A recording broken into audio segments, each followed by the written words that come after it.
Welcome everybody to another edition of the C3 Friday Free for All. We appreciate each and every single one of you for being here. Man, oh man, we are on the precipice of another preseason football game. The Carolina Panthers will be the first team to play the Buffalo Bills in the new Highmark Stadium that they have just built. And man, do we have a lot to talk about. A surprise signing just recently shook the Panther world, and we're going to talk about it all here today. First up, let me introduce my crew, the tried, true, and faithful. First up, we got my bro, the Sigma Panther, Christian. What's up, dude? Welcome back to the Free for All. Hey man, thanks for doing this again. This is the first one since a king took the field in our first preseason game. So I'm sure we're going to get to talk about that. What we got tomorrow versus the Bills, that should be fun. Yeah, man, I don't know. I'm gonna try not to be a negative Nancy today, but whatever you got, I'll comment on. Yeah, right. We all believe you. Let's see. Next up, we got my man Michael Wydrick in the building. Michael, what's up, dude? How are you, brother? What's up, Cody? What's up, everybody in the chat? Yeah, we're gonna have an exciting freaking day today. I'm glad that the Panthers are getting another game in. All hail to the King, Haynes King. Let's go. Keep pounding. Woo! Pound it, baby. Let's go. Some say that we have witnessed the one true king. Oh shit! Let me not get too audacious too early in the free for all. Next up from the Blue and Black Attack podcast is my man Jake the Snake back on the free for all. My dude, what's up, bro? Yes, sir. Yes, sir. Glad to be here, Cody. Glad to be here with all y'all. We got a football game on tomorrow. I don't care if it's preseason, man. It's got my juices flowing. It's got my damn energy up. Uh, I can't wait till we play tomorrow against the Buffalo Bills. We get to see their ones. They get to see a majority of our ones. Should be a great game. I still got us winning. Uh, Matter of fact, Yeah. I got us going undefeated in preseason. I love it. Ah, Uh, shit. I think Haynes King is going to be back in our third preseason game, so we'll see him sooner rather than later. But yeah, man, I'm just glad football's back, man. I'm glad the Carolina Panthers got football games. Yes, sir, man. I'm loving it. There's so much to talk about because football is back. We don't have to make shit up to talk about on a Friday, boys. Let's go. Next up, it's been a while for my man, but he's back. And that's how you see true dedication. My man is on the move. But he said, you know what? I'm going to be here for the start of a free for all at the start of the Panther football season, damn it. It's my boy Wes Justin. What up, Wes? How you doing, baby? What's up, baby? How's everybody doing? Doing good, man. How you living, brother? Living, that's what matters. But kind of MIA for a while, but I plan on being back. Yes, Just make sir, sure I man. shut Happy this to place have you down right back. before I go home. I hear you, man. My man's got shutdown duty over there, and we got startup duty over here. And look, Oh, if you would yeah. like to be a part of this conversation that we're going to have here today, well, do it, man. We don't bite. Jump in. Hit the link. I've pinned it to the top of the YouTube and the Facebook chat. Join via StreamYard. Come and talk Panther football. Because, damn it, we got a lot to talk about. And we're going to start with this. We have been talking about the tight end position for a long time now. Is Jatavian Sanders ever going to live up to the hype? Is Mitchell Evans the man for the plan? Is he the actual guy that we're going to be depending on at tight end? We also have some other guys on the roster, but you know what? The front office of this organization said we're not done making a splash. We want to upgrade this tight end room to have it be a lethal part of our offense. It was put out by Adam Schefter that Carolina Panthers signed former Pro Bowl tight end Darren Waller to a 1-year deal to play tight end for the Carolina Panthers. this is big news, man. Because if you wanted to add the tight end via free agency or you didn't, a lot of people were very, very skeptical on the talent that we had. We were still, like I said, wondering who JT Sanders is or isn't. Mitchell Evans was good, but was he going to be able to take that next step? They have gone out and hired on a premier athlete at the position. And this is incredible, man. He's had some injury history before. He's dealt with his own personal demons, but he has come through, and he is now a member of the Carolina Panthers. Boys, ain't nothing to it but to do it. Let's roll. How do you feel about Darren Waller being the new tight end for the Carolina Panthers, boys? It's a free for all. Jump on that shit. I'll go last. Damn. Christian, Okay, jump on. then and I'll then take it over. I'll take it over. Okay, Good. first of all, I'm really excited about this My signing. question is, you think he's what we've been missing is great? Let's see. Let's see, Michael. What you think about it, man? Yeah, well, what I was gonna say was I'm excited for Darren Waller.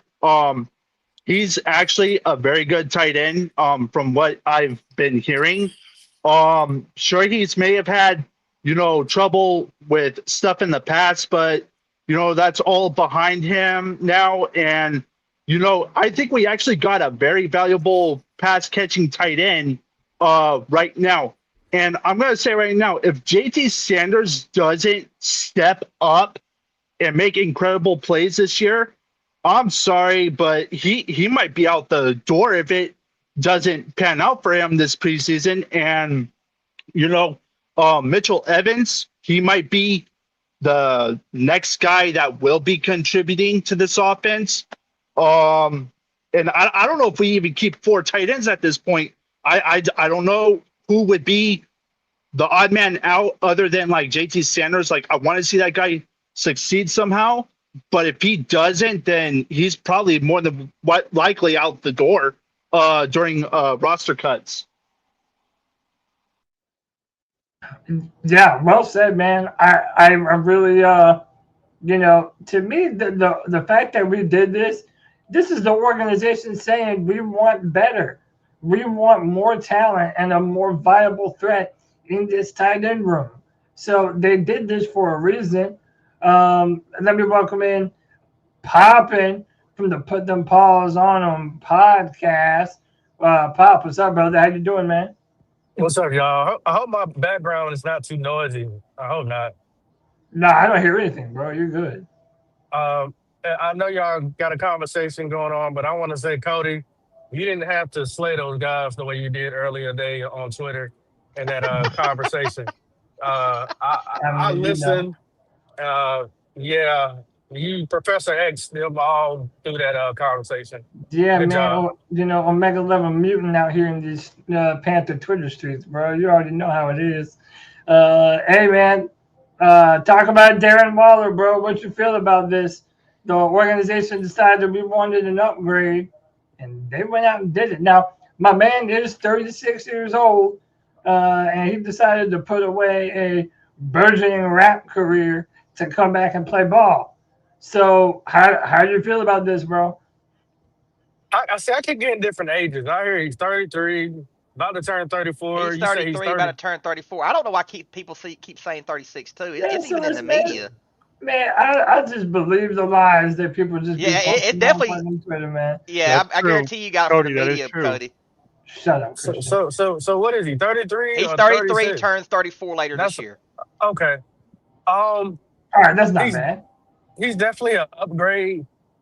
If anything, I'll just be more worried about 2 things: his mental and him staying healthy.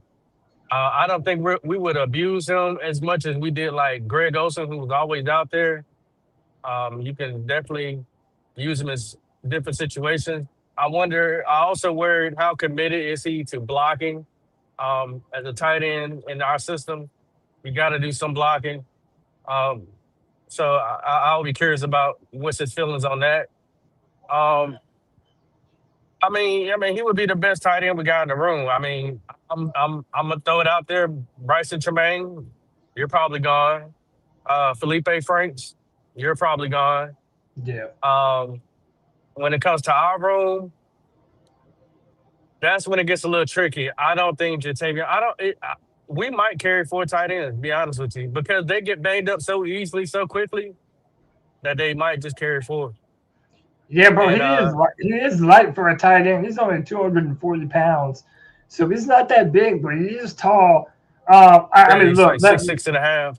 yeah, I mean, I know it's tight end, but I really think that they were just looking to get another pass catcher out of this deal, and I think that's what Darren Waller is. And I think when I really do think that when Chris Brazel went down, also went down a big part of their plans because they were talking about moving T-Mac to the slot just because of the presence of Chris Brazel. So now when you add another big body, tall, strong, fast pass catcher like this, to me, they want to be as versatile as they can possibly be. Jake, get in here, bro. Does Darren still have gas left in the tank? How do you feeling? How do you feel about this? And what does this do for our offense? Oh, I definitely like the signing. I kind of think it's a wake up call for that whole tight end room and even receiving core. I know a lot of people keep on mentioning JT Sanders because of the same type of play style and stuff like that, and it definitely is a wake up call for him. But I really do think it's a wake up call for that whole tight end room. They definitely wanted another aspect, so to speak, to that tight end room.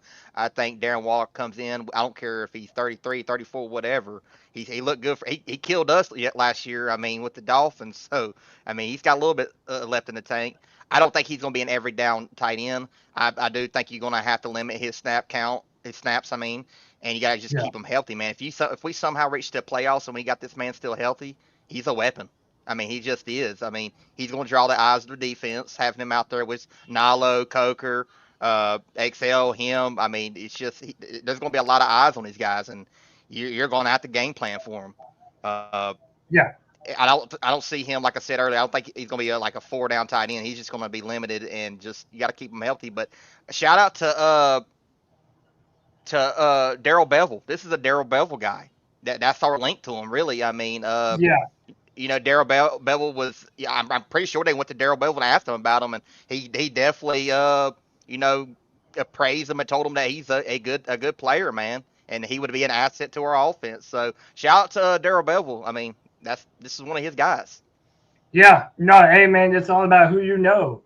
And I feel like when you have somebody like Bevel who has such a long history with other players, dude, that's awesome. And I'm also hoping like he is looking at Bryce Young and saying, I think that I can be the difference maker to help him take that next step. I mean, I'm hoping, imagine now. Okay, my question is, and I'll let anyone and everyone jump in and talk about it. It's a free for all, boys. But what I'm wondering is who is going to be primarily lined up in the slot, because Darren Waller has been motioned into the slot a ton in his career, but Jalen Coker primarily has thrived in the slot. Then you have Dave Canales openly saying that he wants to move T-Mac in the slot. And you have the curveball of Brad Idzik being the offensive coordinator now. He's the one calling plays. It really makes you wonder what direction they're looking to go and how they attack the slot. And I do think that it shows they want to be versatile in how they are able to attack defenses.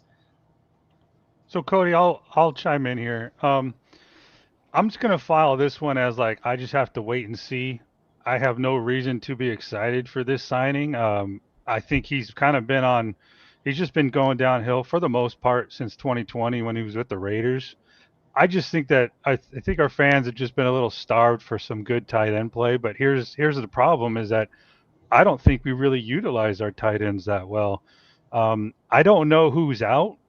If it was me, I mean, I've never been Tommy Tremble to me is out. Like I'm not going to sit here and pick on JT Sanders more than or as much as other fans are. I mean, just because he was written as tight end 3 on the week 1 preseason depth chart, I think he's getting picked on a little bit. And Cody, you even talked about how he might be a little overhyped, dude. Like, I mean, I don't know where that overhype came from because he was a fourth round pick. I'm just saying, I don't know what everyone's expecting. I criticize the offensive scheme more. That's where I'm kind of irritated that they haven't used the tight end as much. So assuming that we're going to have a similar scheme that we've seen the last 2 years under Canales, then I don't know. I'm not going to be that excited about Waller until he shows me something. Like, heck, I don't even know if he's going to make the 53-man roster, because who's out? Like, who can you Really? say? Well, I'm not predicting he's not. I'm just saying I don't know if he will. So, you got Tremble, who's kind of like their tight end one. You got Mitch Evans, who I can guarantee is going to make the roster, and he's been looking good from what I've seen in camp. And you got JT Sanders, who's on a rookie deal. So, unless they know something I don't, where they want Waller to replace one of those three guys. I don't know. I just don't have any reason to really to be that excited other than they kind of addressed tight end. Maybe hopefully it works out, but I think I would have liked to have seen a lot better. I just know that there's limitations on what we could have done this off season. So I don't know. I just need convincing, and I don't think anyone can convince me other than Darren Waller on the field and Brad Idzik using him and Bryce Young throwing to him. That's all. I just want to see that. That's all. Well, you bring up a good point too. You said that this offense doesn't really utilize the tight end, but that always begs the question: is it because of the talent that we've had at that room, or is it just because Dave Canales' offense to that point hadn't prioritized getting the ball to the tight end? And I do think that is a good question. It's like the chicken or the egg.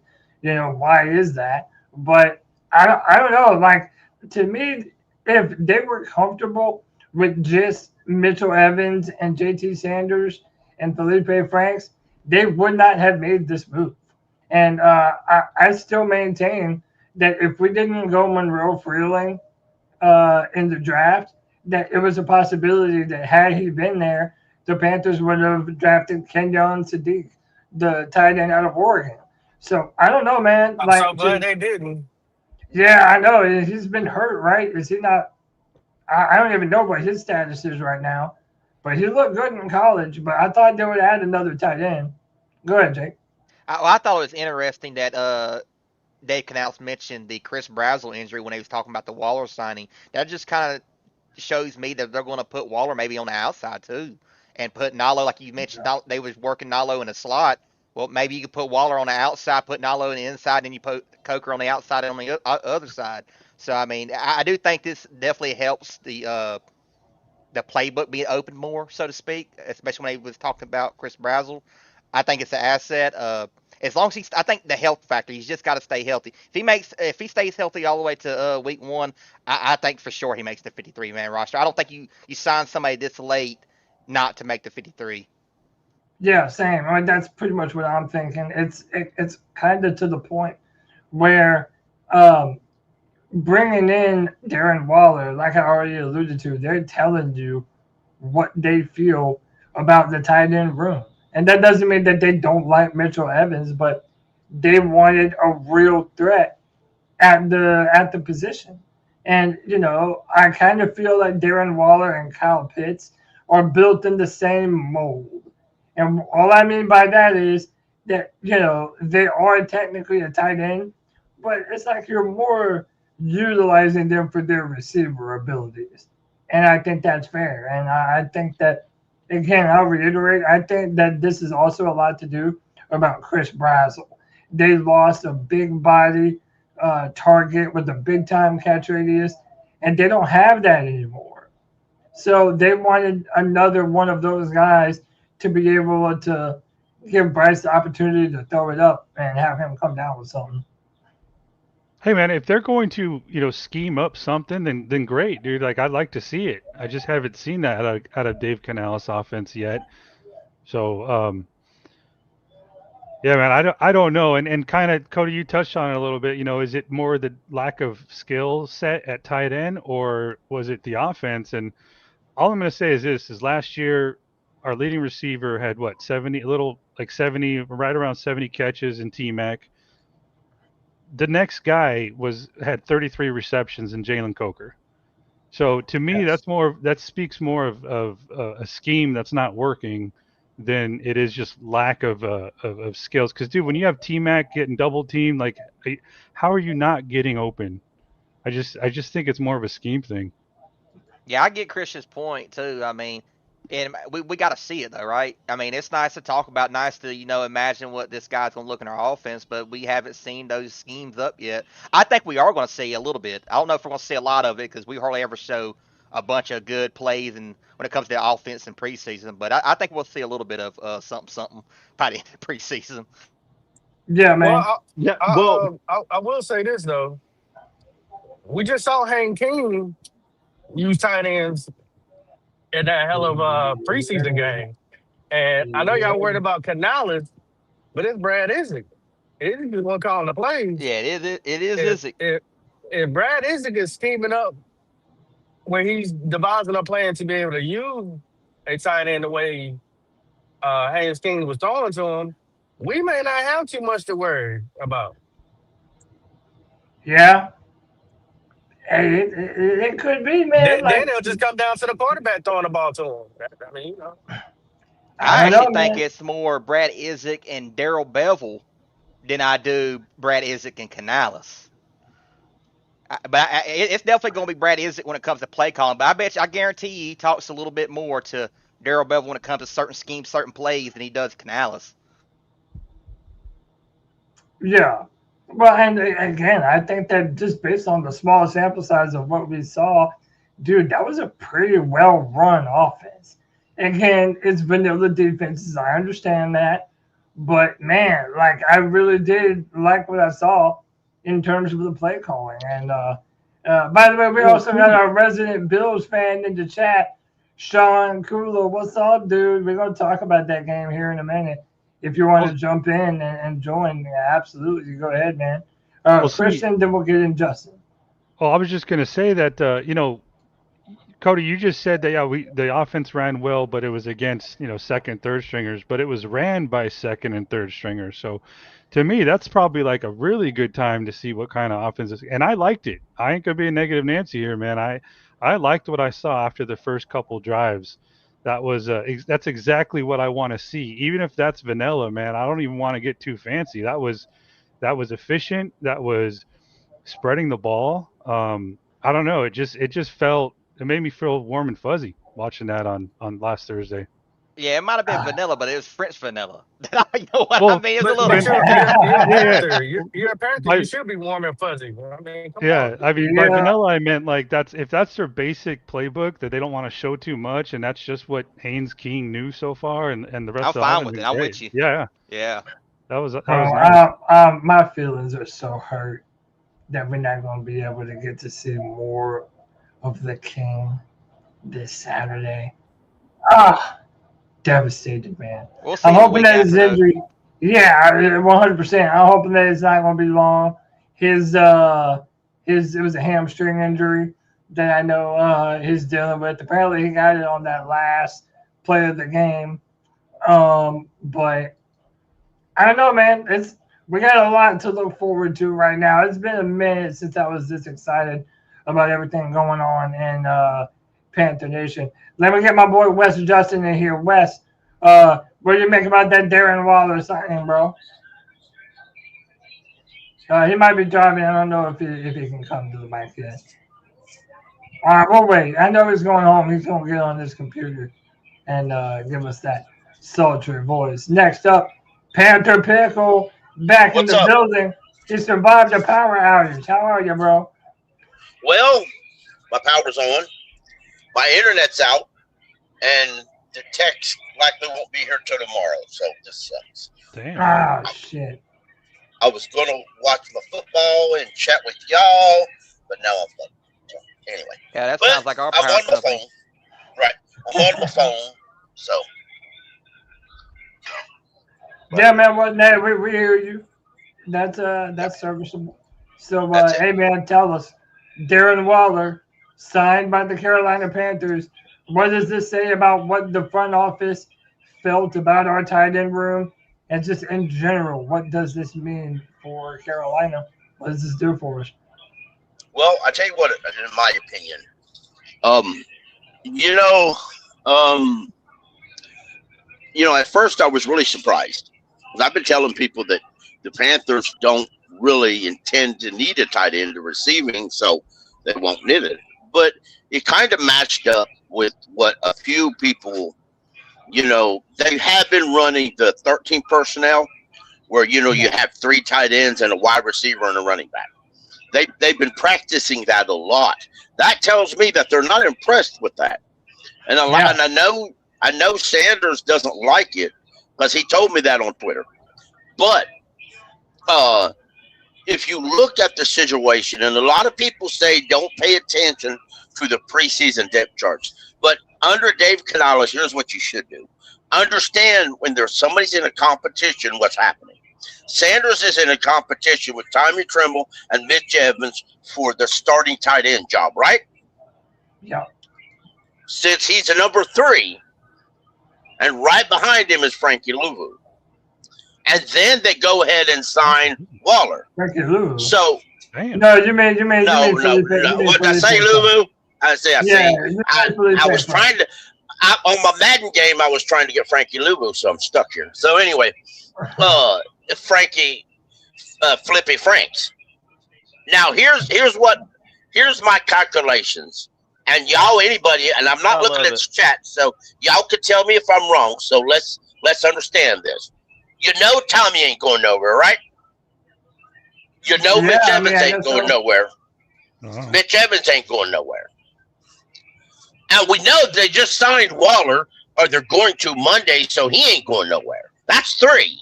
If they keep 4 tight ends, who's got better value to this team? Felipe Franks, who plays all 4 special teams units, meaning he plays the punt team, receiving and giving, and he plays the kick field goal units, blocking and receiving, and doing the field goal units. He also plays on the kick return and punt return duties. So, and JT Sanders doesn't play none of that. You tell me, if you were keeping 4 tight ends, would you not keep Felipe Franks, who's a core special teamer? I'm going to be real big on. I think Felipe Franks is the odd man out. I kind of think that they're not ready to. I mean, I hear what you're saying, and for a large part, I agree. I don't think Jadavian Sanders has been special enough to warrant his just continued being granted a spot on this team. But I don't know. I also don't know that it's as simple as just saying, well, a lot of this is because Sanders has underperformed, and also just being real, I don't know how safe Tommy Tremble is. Like, I think that he is, but if we see that Tremble doesn't make the 53-man roster, like, I'm not going to pretend to be shocked about it and just like, what? Like, to me, those guys are kind of, I don't think they're getting rid of Mitchell Evans. To me, it's Jatavian Sanders and Tommy Tremble. Jatavian Sanders and Felipe Franks. Those are the guys on the bubble right now. But out of all of them, none of them represented the type of threat passing the football as Darren Waller does. And I think that's the point why they even went out to get him. Well, you're right. You're right as far as pass catching the football. You're 100%, and that's kind of obvious. But and the tight ends either have to catch the ball or at least block. And let's be real, Jatavian Sanders can't do neither one of them. He can't block worth the shit, and he can't catch a ball worth the shit. He just can't. Not in a consistent. Norris. Jake, what's that dude's name? Norris. He used to be on XM. You're talking about Josh Norris. Josh Norris. He made a statement today. Maybe Jack can find it, but it was about. He said, "Listen," he said, "JT Sanders, he'll make your a great catch about once every 2 games, enough to keep you interested in him. but he doesn't do it consistently, and he never has, not even in college. So to me, they wouldn't have put Tommy Tremble as the number 1 tight end if they didn't at least like his blocking ability. And that's what they did. So to me, Tommy's safe. Of course, Waller's safe. But I don't think Waller is going to be an every down tight end. I think fans who are thinking Waller's going to be an every down tight end need to understand next month he turns 34 years old. He's not going to go out there and play every down, but he's going to give you what you need in the passing game when he needs to. You're going to have Tommy and Mitch Evans to back that up. I think JT Sanders is on the verge of getting cut. Now, is he, if you keep 4 tight ends, is he the 4th one? I don't know. I think that will wonder on if they value Felipe Franks over another special teamer. Let's bounce it to wide receiver. We got 2 wide receivers, Moore and Bryson Tremaine. Both of them are core special teamers. So do they replace one of them with Flippy Franks, or does one of them get a spot while Flippy Franks doesn't? So there's a lot of details in that special teams room that do affect whether Sanders comes or second. I don't think they keep Sanders just because he was drafted in the 4th round 3 years ago. Yeah, no, I don't think that happens. For the most part, I agree with that. Hey man, shout out to Michael Reap with a $10 C3 bomb. He says supporting your local longest running Panthers podcast. Keep pounding. We appreciate you, Michael. All right, let me ask this, and this is to anyone and everyone. As a matter of fact, no. First, let me welcome in Rashad, a.k.a. Locks Man. Rashad, what's up, brother? How you living, dude? Yo, what's good? Can you hear me? Yes, sir. Loud and clear, man. How you living, dude? I'm doing all right. I'm all right. What's up? Hey, love that. Love that. Man. Yeah, man. How you feel about the Panthers signing Darren Waller? I mean, I think if you look at his resume, it's a good signing on paper, but I have my reservations. How good of a shape is he in? I know he was with Bevel last year. You know what I'm saying? So that would help him get acclimated. But is he going to be able to click with Bryce Young fast enough and show enough signs to stick on the roster after preseason and training camp? And right now I got Tremble. I think Tremble is pretty safe. I think Evans is pretty safe. JT Sanders is on the chopping block.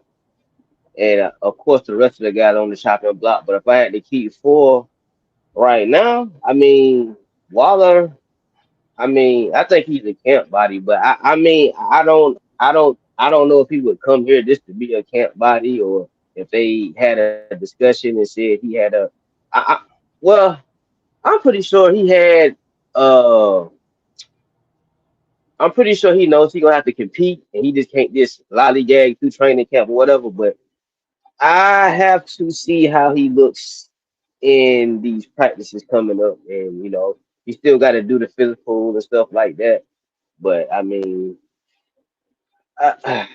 as far as the sign, I like it. As far as the name, on paper, I think you can, if him and Bryce can, connect, it can be,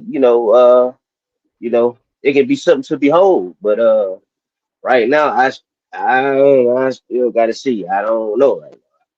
I know everybody. Everybody's, everybody's elated and all that. But right now, I still got to wait to see. That's fair. He's bounced around. I feel like if he was such a reliable weapon to what was he on the Dolphins last year? The You know, Dolphins, and then the Giants prior to that, I believe, and then prior to the yeah. So Giants, like, it was the Raiders. why has he bounced around so much? You know, and then he retired. He was like, "Hey man, I'm a rapper now," and I don't know if you heard his music, but I recommend against it. That's just me though. Hey, Cody, I don't think it's that bad, brother. I don't think it's that I'm bad, just bro. saying it's not for me. Some, Oh, you God. know, not everything is for everybody, and I'm not one of those bodies. You know what I mean? What's his Hey, rapper man, I don't name? listen to rap anyway, so I guarantee you I won't like it. Oh, man. Cody What'd just you cooked say? my boy. But Damn. each to their own. If you enjoy it, you enjoy it. Where Pop, I, what'd you I, was, say? I was asking what his rapper name is. Oh man, that's D Waller. now that's big body, two hands. You know what I'm saying? That's he going up for it, Mr. Get Up. That's his rapper name? That's the one that just made it up for him. Yeah. Okay. I'm saying, yeah. I ain't even hear y'all opinion on like, do y'all think it's I mean, you have to say it. You can't say it's a bad signing, but do y'all think No, he has not at all. you know, I'm excited do about y'all it, think bro. he has like okay. I think they wanted another option to be able to throw the ball to with the big time catch radius that can high point the ball and go up and get it and come down with it. And I think they felt like they genuinely lost that when old buddy got hurt. I'm blanking. Chris Brazzell. When Chris Brazzell got hurt, they felt like they lost what was going to be an important weapon for them this year. So Darren Waller was something of the answer to that. He might not have the speed, but he has the ability to high point the fuck out of a football. He uses his actual name. He don't. Yeah. He uses his actual name, which I got respect for that. I mean, let your music speak. You know what I'm saying? I don't think his music's that bad, Cody. I'll be honest with you. I've heard of way worse. Way worse. Okay. I mean, have you listened to Nick Cannon? Yeah. Okay. Yeah, he's not that bad. He's not on that level. I guess it proves your point because I don't remember a damn thing that Nick Cannon has ever put out at any Hey, point 50 in time. Cent don't remember it either. Yeah, I mean, apparently nobody does. Yeah. But I don't know, man. Like overall, I'm pretty pumped about this, man. I think it's going to be a good thing for us. Look, how about this? If y'all watched me react to the most recent Panthers preseason game, you already know my thoughts on Haynes King. I talked about it then. I talked about it this past Tuesday. The man of the hour, some might say. So I'm just going to let it go, man. Whoever wants to jump on this, jump on it. What do you feel about Haynes King? And is he basically going to be the quarterback number 2 this year? And how early does that happen? He will. If that happens at all? Can I say one more thing about Darren Waller? Go ahead, Pop. I just want to put in a different perspective of thinking, right? Let's just say he's healthy, right? He passed his physical. He's good. They announced after the preseason that they signed him, whatever, right? Do y'all know the type of pressure that he's about to put on our corners and linebackers? I'm just thinking in my mind how he could possibly get somebody fired on defense. Just saying. Tell it, man. All right. Hey, it's a different type. It's a different type. You know, your nickel guy might have to check up on him. What you gonna do with him? Your tight ends got to cover him. What y'all gonna do with him? I mean, I'm just thinking outside the box. Yeah. And he's gonna be a hard guy to mess with. Yeah, there ain't gonna be no linebackers that's gonna be able to cover that, man. I so badly wish that we would move Isaiah Simmons to nickel corner. Or that nickel safety, whatever. I got one better for you. Put him at linebacker right there next to Devin Lloyd and let him eat. I like that too, but I don't think Simmons wants to play linebacker. Man, he don't want to play linebacker. He only wants to play safety. Yeah, and I mean, I agree with because one, I'm a Clemson fan, and when he was at Clemson, they used him in the nickel, and he was lethal, bro. They would blitz him, drop him in coverage. He could cover that side of the field. He was really, really good on those crossing routes, on those mesh concepts. Like the dude really is athletic and very good at it. I agree, Jake. I would love to see him next to Devin Lloyd. I think that would be lethal. But I don't think that they're going to give him the opportunity to do that. Although he Where, has looked good in preseason. well, word in camp, and this is just training camp. Word in training camp is Isaiah Simmons doesn't look good in coverage at the safety position. He's a good tackler. Special teams, he looks excellent. He's a great tackler in the run game, but he just doesn't look good in coverage. Now, hopefully, in the preseasons, he can show you a lot of different. But I'm like y'all. I would move Isaiah Simmons in at linebacker. Yeah, Personally. I would. And let him eat, man. Look, I get Like, granted, it. Go ahead, Pickle. no, if he doesn't want to and he wants to stay at safety, then I'd leave him at safety. Yeah, I'd leave him there too. But my only issue though is the safety position is so deep. I don't know if he's going to be able to really push his way up there to get more playing time right now. I mean, Well, Zakeem Wheatley, our rookie, looked great against the Cardinals. Ransom out there trying to knock mhm. people out. I But mean, I think we keep 5 safeties, and I think he's the 5th one because I think he's better on special teams than Richardson is. Because remember, they cut Richardson and put him on their practice squad, which exposed him to waivers by other teams, so they could keep Isaiah Simmons.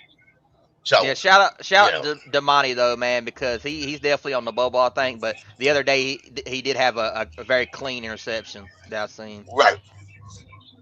Yeah, It's How many competition though, man. interceptions? You gotta love How many? competition. I do Jake, too, and that's why I'm really looking forward to these preseason games because I think we have the opportunity to really see these guys that are fighting for spots battle it out, and be as it may, whoever the victor takes the spoils. So, Cody, I have a question for you. Yeah, Would you be as excited about Isaiah Simmons if he was a Gamecock? no, not even a little bit. He wouldn't even I know that mean, name. but He all wouldn't you, even know that No. name. But also, I couldn't imagine them ever having an Isaiah Simmons and never knowing what to do with him. And Isaiah Simmons has a national championship ring, and he wouldn't have one of them if it was a Gamecock. So I think he's happy he made the right decision. But uh, shout out Kev. His favorite school fucking sucks a big one. Uh, let's talk about Haynes King, man. I want y'all to talk, and I'm not going to call on names. uh, I want y'all to get in on this. hey, My question is, who is going to be quarterback 2 by the time the season starts? Kenny Haynes Pickett. King. All right, I got one of Well, each. let me put it Like this I way: said, Haynes King. Well, they're keeping 3 quarterbacks regardless. And I think Haynes King will be either the 2nd or 3rd tight end quarterback. And he may not start the year at 2, but he will get there before the season's over. Okay. And if anybody tells me Kyle oh, Trask is good, you're going to get something I ain't said in a long time. Shut the heck Go up. ahead. Yeah, This something is like I such something a mean, like funny I game. got, Hey, I'm no, out. dude, I said, Haynes King. I think Kenny Pickett. So the question was day one. I think that's going to be Kenny Pickett, right, dude. He shouldn't be. I think I honestly think it should right, be Haynes King. And you know what? I'm going to do right. for Pickle what they never do for me. And Pickle called it, man. He was excited about when we signed undrafted rookie free agent Haynes King. I was even in there like, what the fuck? Like, I wanted like someone who I thought would be competent at quarterback, and Right. Pickle was yelling at me and I was say, too. I singing high was too. praises, and I was like, and I was open to hearing him out. I looked into him some more, but the best praise I think I could give him at that time was he was working with the quarterback guru who I've heard, worked with Mahomes. I think. Don't quote me on, or you can quote me, but I don't take it from me. Um, but he showed on Thursday that this offense can be run by a young kid, a rookie kid who Dave Canales has said repeatedly he doesn't want to work with rookie quarterbacks. So he can do it, and he did show people like When me did that he he say can that? throw the ball. Oh, Canales has said multiple times, like Pickle will tell you, because he reminds me all the Yeah, time that he he likes said it veteran quarterbacks. multiple times. There's a big article in Charlotte Observer, Yeah, he and said it. he said it before the draft, and they were talking to him at the combine. I think it was at the combine, and he said they asked him about getting a young quarterback to develop, and he said, "No, I want a veteran. I want somebody with experience, somebody who can at least." Uh, at least read the defense or have experience of some sort lining up. And I mean, he named off several players. Canales doesn't want a rookie quarterback, period. He wants a journeyman quarterback. And I know a lot of people hate that idea. I do. And I'm hearing people on Twitter tell me, well, he's just said that because he didn't want people to understand who he was going at. That's not what he even remotely said. But there is a big article in Charlotte Observer. There was on video several times, but I have looked in vain to find those, and I can't remove them. I personally believe the Panthers pulled him off the internet from what they could get because, I really believe Dan talked with him afterward because Dan was asked about it later. Jake, remember that? Dan was asked about it later, and Dan said, and I quote Dan, he said, well, Canales, he said, if I choose to draft a quarterback or get one after the draft, Canales is just going to have to deal with it. That's his job to develop a quarterback. And that's exactly what Dan said, word for word. And Dan would talk about it no more after that. I think Canales has said that before the last two drafts, even. If I'm not mistaken, I think he's been saying it. So like the first year, right? I was probably arguing with Pickle that he's just saying that because he doesn't want to pressure Bryce, and right. I knew they weren't going to draft a quarterback after 2024, but I had my fingers crossed that we would at least bring a young kid in this draft, and when we didn't, it just kind of validated everything that Dave Canales was saying that Pickle was reminding me of. So I felt kind of sly. I was hoping we'd draft someone. I don't know who, but I was hoping they would recognize someone and actually prioritize it to draft them. But hey, man, this just speaks volumes for Haynes King because he looked pretty darn good. I'm not gonna say he looked perfect, but dude, he's undrafted. He wasn't known to be a good passer, but dude, he had some touch on his passes. He had it was just nice seeing like someone. It just I don't know. You guys take it away, man. But I was shocked. I was a little surprised and pleasantly surprised. Mine's gonna be real quick, and if somebody else can go, because I know somebody else wants to go. But I mean, they alluded to it during the preseason game when it came to Carson Beck and Haynes King. I mean, these are two guys that was in college for a long time. They have a lot of college experience, a lot of starting college experience. I mean, I just looked up. I think Haynes King had over 45 games started in college. I mean, most of these guys. I mean, he's 25 years old. He's not like a young rookie. He's been in college for a while, and I think that experience benefited him. I mean, how many times have we seen quarterbacks coming into the draft that's only have 2 years college experience, and then hell, they didn't even start half the first season, so they don't have all them college games under their belt. Uh, I think Haynes King kind of is that veteran quarterback, so to speak, in regards of just having a bunch of college experience underneath him. He's not like a typical rookie. And I think it's benefited him. I think it's benefited a lot of these quarterbacks that we're seeing right now in these preseason games, man. Say what you will about the NIL deals. I do think it's got positive and negatives, but I think the positive aspects is a lot of these rookies are coming out with more experience. They're not so raw. Damn, I didn't know he was 25 years old, bro. Yeah. Shit, Yeah, he's man. fucking almost as old as Hendon Hooker now. He's older than Bryce, right? Most of the quarterbacks, most of your quarterbacks coming out are that age now. You got to remember, they don't have any really. I mean, it ain't like they're coming out for the money. They're not coming leaving college for the NFL money. Most of these quarterbacks in college are making more money staying in college than they are coming in the NFL, especially unless they know 100% factor being they're going to be a first round pick. Because you take some of the Carson Beck made more his year in Miami than his entire rookie NFL contract. The entire contract, he made more 1 year in Miami than he did his entire third-round rookie contract. Yeah, I mean, look, what I know is this. To me, when these quarterbacks come out, they're not ready to play football. And Right. that's why I'll be real. And I didn't talk a lot about this before he was drafted. I kind of thought that Tyler Shuck, as much as I hate to say it, that he would be okay.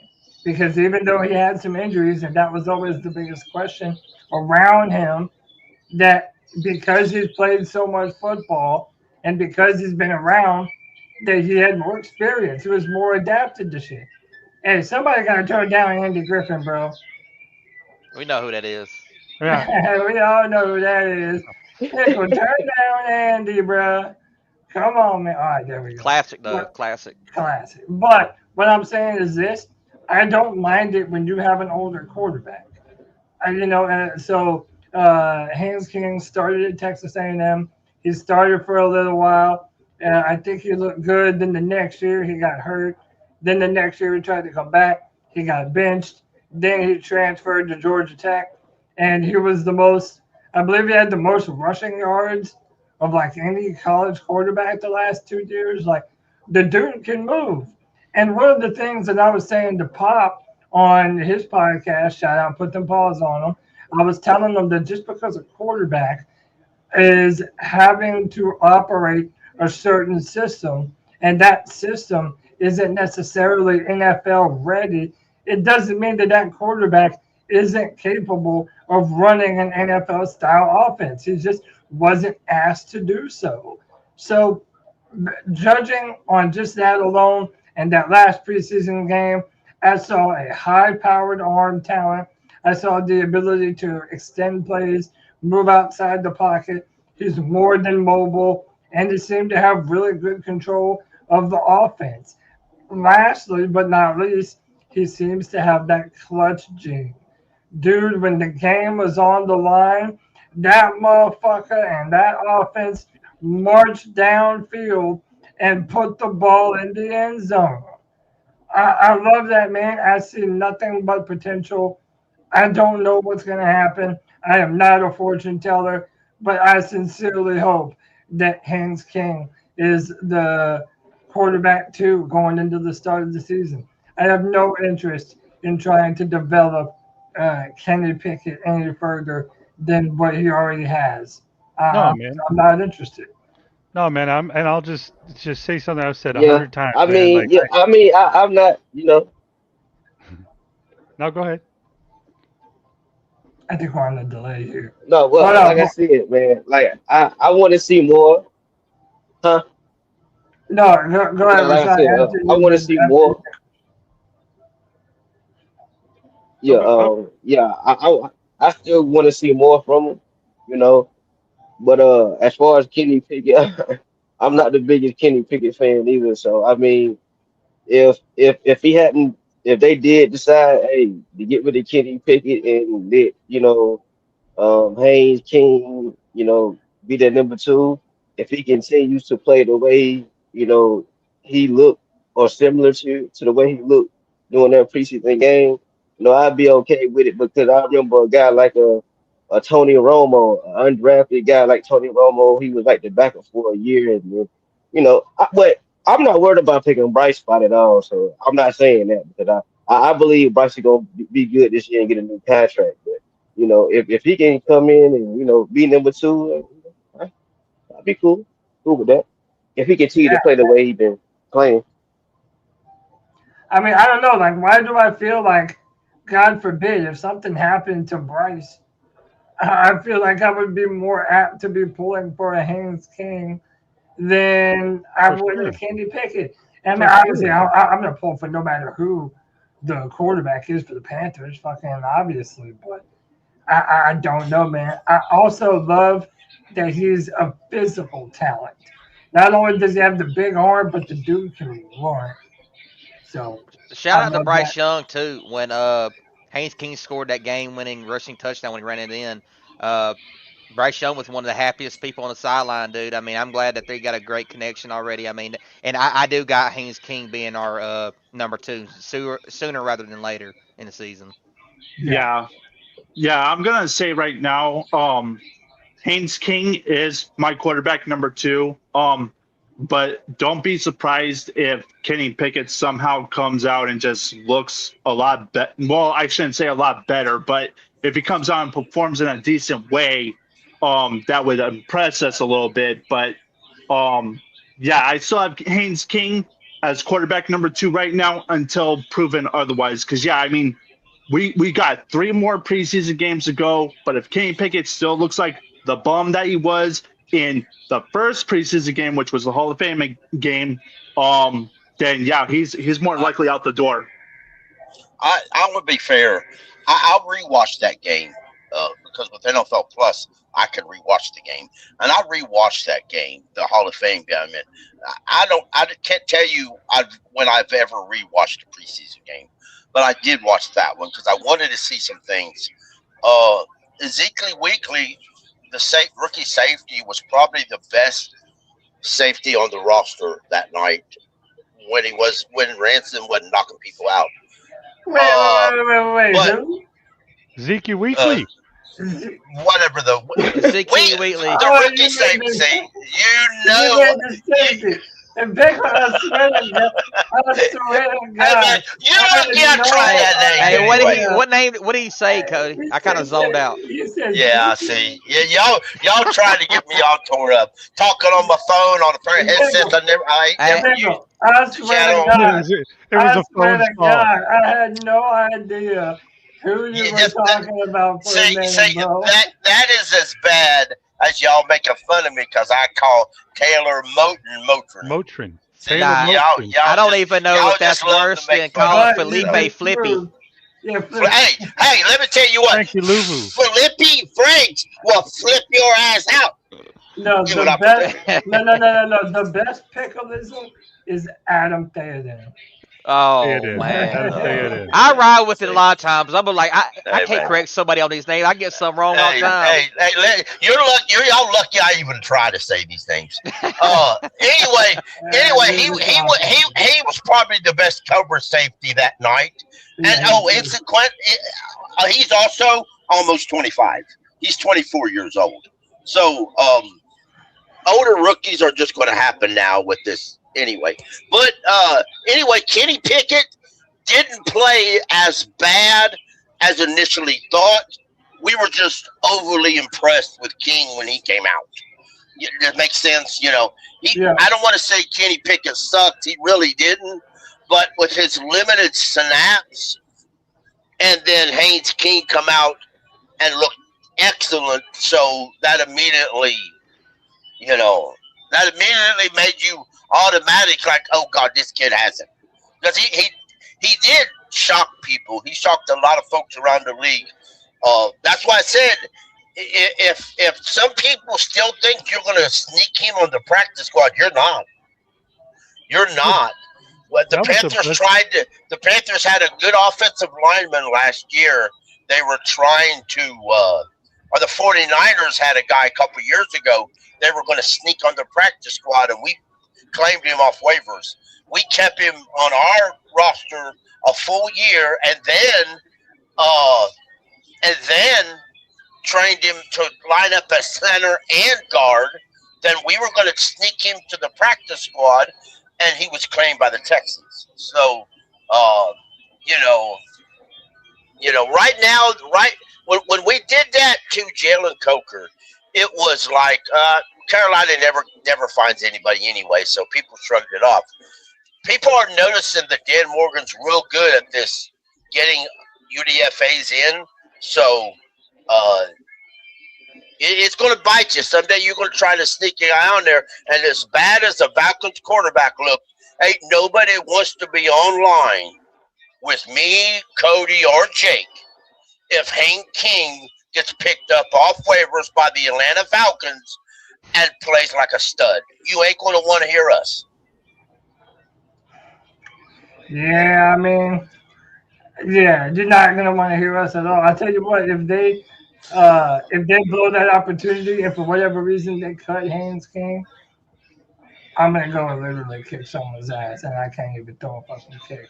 Ain't that a bitch? Hey, bro, let me welcome in two people. First up, we got Anthony back on the free for all. What up, Ant? What's up, boys? How y'all doing, man? Chilling, bro. What's up, man? Hey, man, talk about Darren Waller first. What'd you make of the signing? Yeah. Yeah, I really liked it. I still think he's got some juice left in the tank.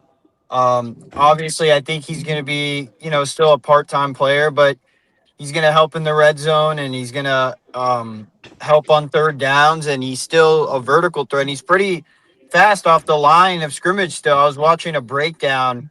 I don't know if you guys knew this, but so Tommy Tremble basically every year only averages 10 first down catches. Waller got like 18 in 9 games last year. So if the dude can give us 10, 11, 12 games, he's going to be good for us. And I think Bevel had a lot to do with this because he was the pass game coordinator in Miami last year when he was there. So I agree. I really like this move. I really like it.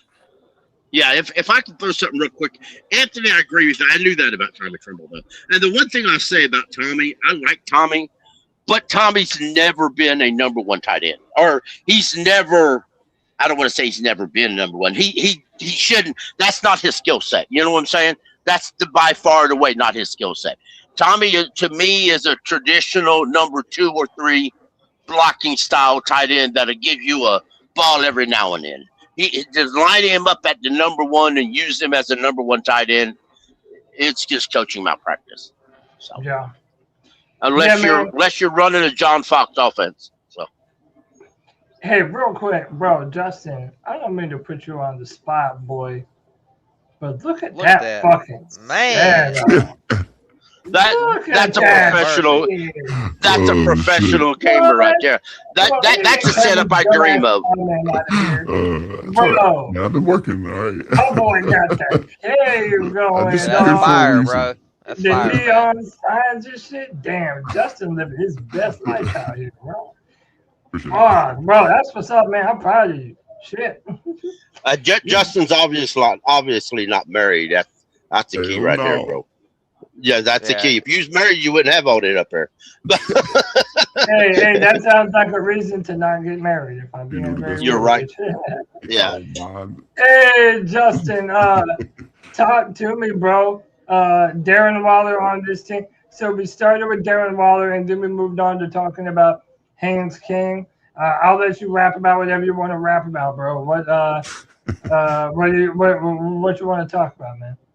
Honestly, I think I'm excited about it, dude. I know he's a little older, but I feel like Darren can, as long as we can keep him away from the injury bug and all that, he stays healthy. I think he can be possibly the best tight end we've had since Greg Olsen, honestly. And didn't he come to us kind of old too, but came in and balled the hell out? How old was Greg when he came to Carolina? Greg Olsen, how many? He wasn't that old. He wasn't that old. How many years? 27, 28? Yeah. I thought he was at least like in his 30s. But all right. No, I mean, hey, I hope that this is a signing on par with that. I mean, it's hard to be on par with Greg Olsen. But Greg was drafted in 07, so he played about 13 years. Yeah, we got him in his 5th year. You know? I mean that tight end room. Let's be honest. Since Greg Olsen, it's just been a tumbleweed of a room. I mean, even if we don't use the tight end position like that anymore, we still have been wanting that next tight end. You don't have to be Greg Olsen level, but I just want that it factor at the tight end. You know, the difference maker, somebody that go out there and actually get open on routes and be consistent with catches and actually block like you guys were talking about earlier. I can't remember the last time we had a tight end that could block, run clean routes, and catch. And other than Greg, I mean, Tommy can block, but man, he's just been. I mean, he Tommy has has an injury history flashes. as well. He has an injury history Yeah. as well. He has Greg flashes was where I'm 20. like, Greg damn, he can play like that. Greg was 26 when he was traded to the Panthers, and that Oh. Greg's contract was his rookie contract was pre 2011. So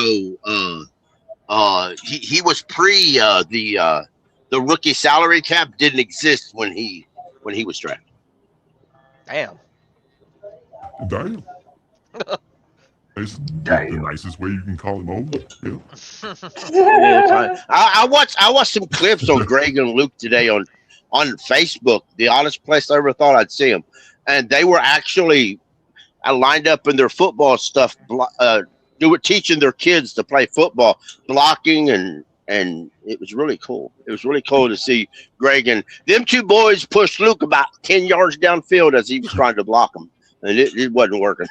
He didn't. I thought, Luke, you ain't got that no more, buddy. Hang it up. Greg did pretty good when the guy he was trying to tackle him. But Luke is like, nah, Luke, you go back there and call a game, bro. Man, I love how no matter what you're watching them two on, whether it's on the field or on a podcast, they're always fun to watch. Luke and Greg, and when you put them two together, it's just money. It's money. Yeah, every time. What it is. Hey, I did want to ask y'all this. Yeah. What are y'all expecting to see tomorrow? Which, by the way, I will be live reacting to the preseason game tomorrow. So if y'all want to come through and hang out with your boy, I'm going to be doing just like we did last Thursday. But my question to you all is we know that the starters are playing. Bryce will be playing. We're going to be able to see Jonathan Brooks as the starting running back because Chuba is still kind of busted up right now. So, yeah, man, what are we looking to see? Because, again, we always have these debates. Should they play preseason? Shouldn't they? They have made the decision that they are going to play the starters in these preseason football games. So my question is, with this small sample size, what particularly are you looking to see and from what player? We'll start with Ant, then we'll go Pop and then Justin. Go ahead, Ant. Yeah, I mean, I think just being able to get down the field efficiently. You know, I'd like to see more of how the starters look in this type of scheme. In this offense that we're running, I was listening to Mike K on WFNZ, and he told Kyle that they're implementing more of the Shanahan offense in this playbook this year. So I think we're going to get a lot of like under center action, play action boots, kind of a lot of the stuff you saw in the Hall of Fame game. I hope to be implemented in the season. But honestly, I'm really excited to see Jonathan Brooks, and it'll be interesting to see the first team defense as well, like how they hold up against Josh Allen because those starters are playing too.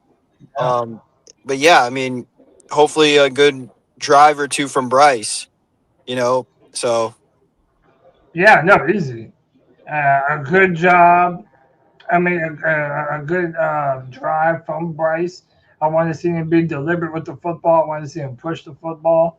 And I want to see us be able to run the ball effectively. We'll go Pop, then Justin. Pop, what are you looking for tomorrow in this game, man? I mean, it's a preseason game, but what are you looking to glean from this, if anything? Oh, Pop might not be with us. All right, we'll go Justin. Ball's up in the air, bro. All right, so the first thing I'm looking for in this game is I want to see, like, I'm really more interested in seeing, like, the new people, what we got going on. But I do want to see the starters come in and just, like, know what to do, know where to go, and get shit done. I'm tired of seeing this, like, starting out slow and taking to the end of the game to do something, or the last drive for the starters to do something. Like, I want to see them connect consistently this year and start out that way. Because we ended last year freaking great. Like, L or dub, that last game was freaking awesome. One of the best games I've seen in a while. Honestly. I agree. And then I agree. And preseason game last weekend. Had me jumping around and shit like it was a playoff game or something. Yeah, man, it was a damn good game. Yeah.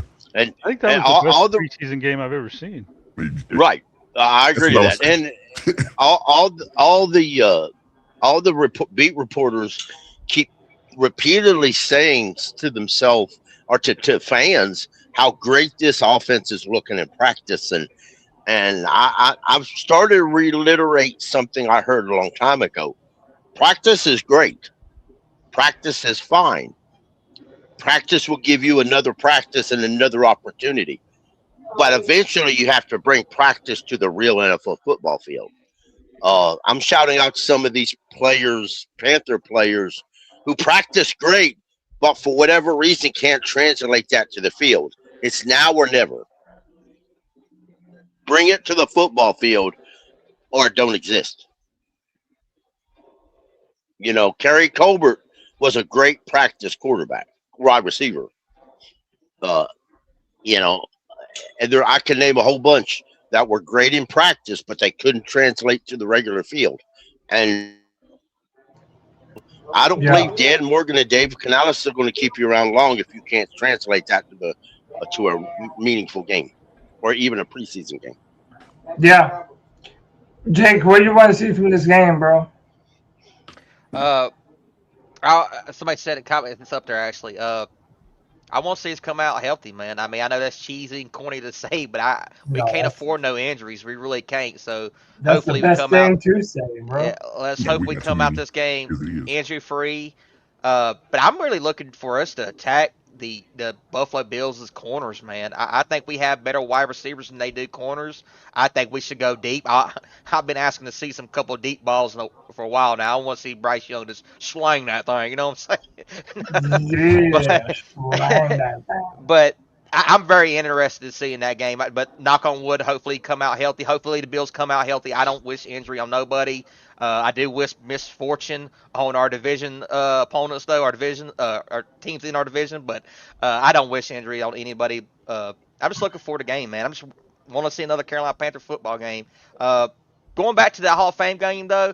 Yeah, 7 million views, y'all. Seven more watched than any of the Stanley Cup playoff game. Shout out to my 2026 Stanley Cup Carolina Hurricanes champions. More watched than that. I mean, that's people love football, man. I love it. It's I'm glad that it bro. got. I'm glad we got some light shown on this, even though it was a Hall of Fame preseason game. I said this on the Tuesday show, bro. In these United States of America, I don't care what no one says. Football is king. Whoever tells you baseball is America's pastime is past their prime. Take that shit to the bank, boy. Yes, Uh, sir. Let me see, Poppin', you on here, bro? Yeah, I'm here. Yes, sir. What are you looking for tomorrow in this preseason game? Like, what's something you're wanting to come away with, something you want to see? And before you go, Shane, we are doing a watch along tomorrow for the preseason football game. Anybody who wants to jump in may do so. Yeah, all right, go ahead, Pop. You My bad. you broadcasting it, or you just like sitting around with each Well, other? no, I can't play it, but I'll do a live react tomorrow on Okay, YouTube. okay. Anybody who wants to come through can come through. I'll be playing it. So the first thing I'll be looking for, um, I'll be looking at Brad is his play calling. Will he still have the same fluidity of sequencing, who does what, who goes where? Doesn't mean that necessarily every play is going to work out, but is the concept and the flow of the game, how's that going to translate on the field? And then, of course, I'm going to be paying attention to Freeland, and the starter center. Make sure I wanted to see if Freeland's going to get pushed back any, or if he's going to handle things on their own. Are they going to be putting guys to try to help him in any situation where they might be trying to get the best of him? Of course, we're going to be looking at Jonathan Yeah. Brooks. I mean, if they're only running 20 some plays 10 to 20 plays. I'm not expecting Jonathan Brooks to do too much, but most of all, I'll be looking at him for after the game. I want to know what his recovery is gonna be. How's he feeling? Um, there won't be no Derrick Brown. Um, of course, I'll be paying attention to the CLT, and everybody's probably like, "Who's the CLT?" That's my nickname that I've given to Coker, Leggett, and T Mac. See what they can do. You know what I mean? Those guys be their first time on the field together all at once. Hopefully they'll do so. See if some of these highlights is going to transition on the field. And when it comes to like second or third string, basically who's trying to be the backups. Will Lee, Corey Thornton, Charles Smith Wade. What y'all gonna do? Who really wants that spot? Who's guaranteed to take it? Who's trying to take it? And of course, a Buccaneers fan told me that Kyle Trask can really carve up a defense. I don't believe it, but I mean, I'll be there to watch. Dude, Kyle Trask has the smallest arm for a big dude that I've ever seen. Like the dude is 6'5", and he just has an inability to push the ball far downfield, man. I don't know what the hell that's all about. But I did want to ask this. Have y'all seen the clips of Princely from last game going around Twitter and his perceived effort? Bro, it looked abysmal. To the point people were saying it looked like Princely was taking the game off. Like he didn't look serious. He wasn't trying to show out. I don't know what that was about, man. I don't know if he was just not trying to overexert himself in a preseason football game. I don't know, but for me, Princely Uman is the guy that I'm really looking for to show something. Like I feel like not too many fans are really excited about Pat Jones. We're excited for the guy in his second year looking to take that next step, especially since Nick Scorton went down. So to me, Princely really needs to show out and show up big time. Rashak, you still there, bro? Locksman? I don't know if Locksman is still there. Let me go to Michael. Michael, what you looking for in the preseason game, big dog? Okay, for starters, I want to see us come out all gas, no brakes on the offense and defensive side of the ball. I just need to see if Bryce could throw the deep pass. Eventually, I hope that does happen. I need to see if Jonathan Brooks could replenish, or I should say redeem himself as our running back 2. I don't want to see him get injured this year at all. I need to see a lot more out of him this year. Then I need to go to Excel and say that he needs to, and I understand this is his first game with the starters and all. I need to see if he can legitimately catch the football like we've expected him to. And yes, practice is practice. We need to see it in actual games, okay? And then who else do I need to see out of? I need to see more out of like Princely is another guy I need to keep my eye on. But sadly, I'm not gonna be able to watch the game because it's not showing in my area. It's the Browns and Bears game for me. But yeah, I'm got to listen into it on a radio station. But yeah, those are my main 4 players I need to watch from tomorrow, which is Bryce Young, Jonathan Brooks, XL, and Princely at this point. Because, they need to show some promise, not just by those practices, but they need to show them in these actual preseason games. And on top of that, the regular season. Yeah, I mean, I agree with most of what you said, man. I want to see everyone that we're excited to see.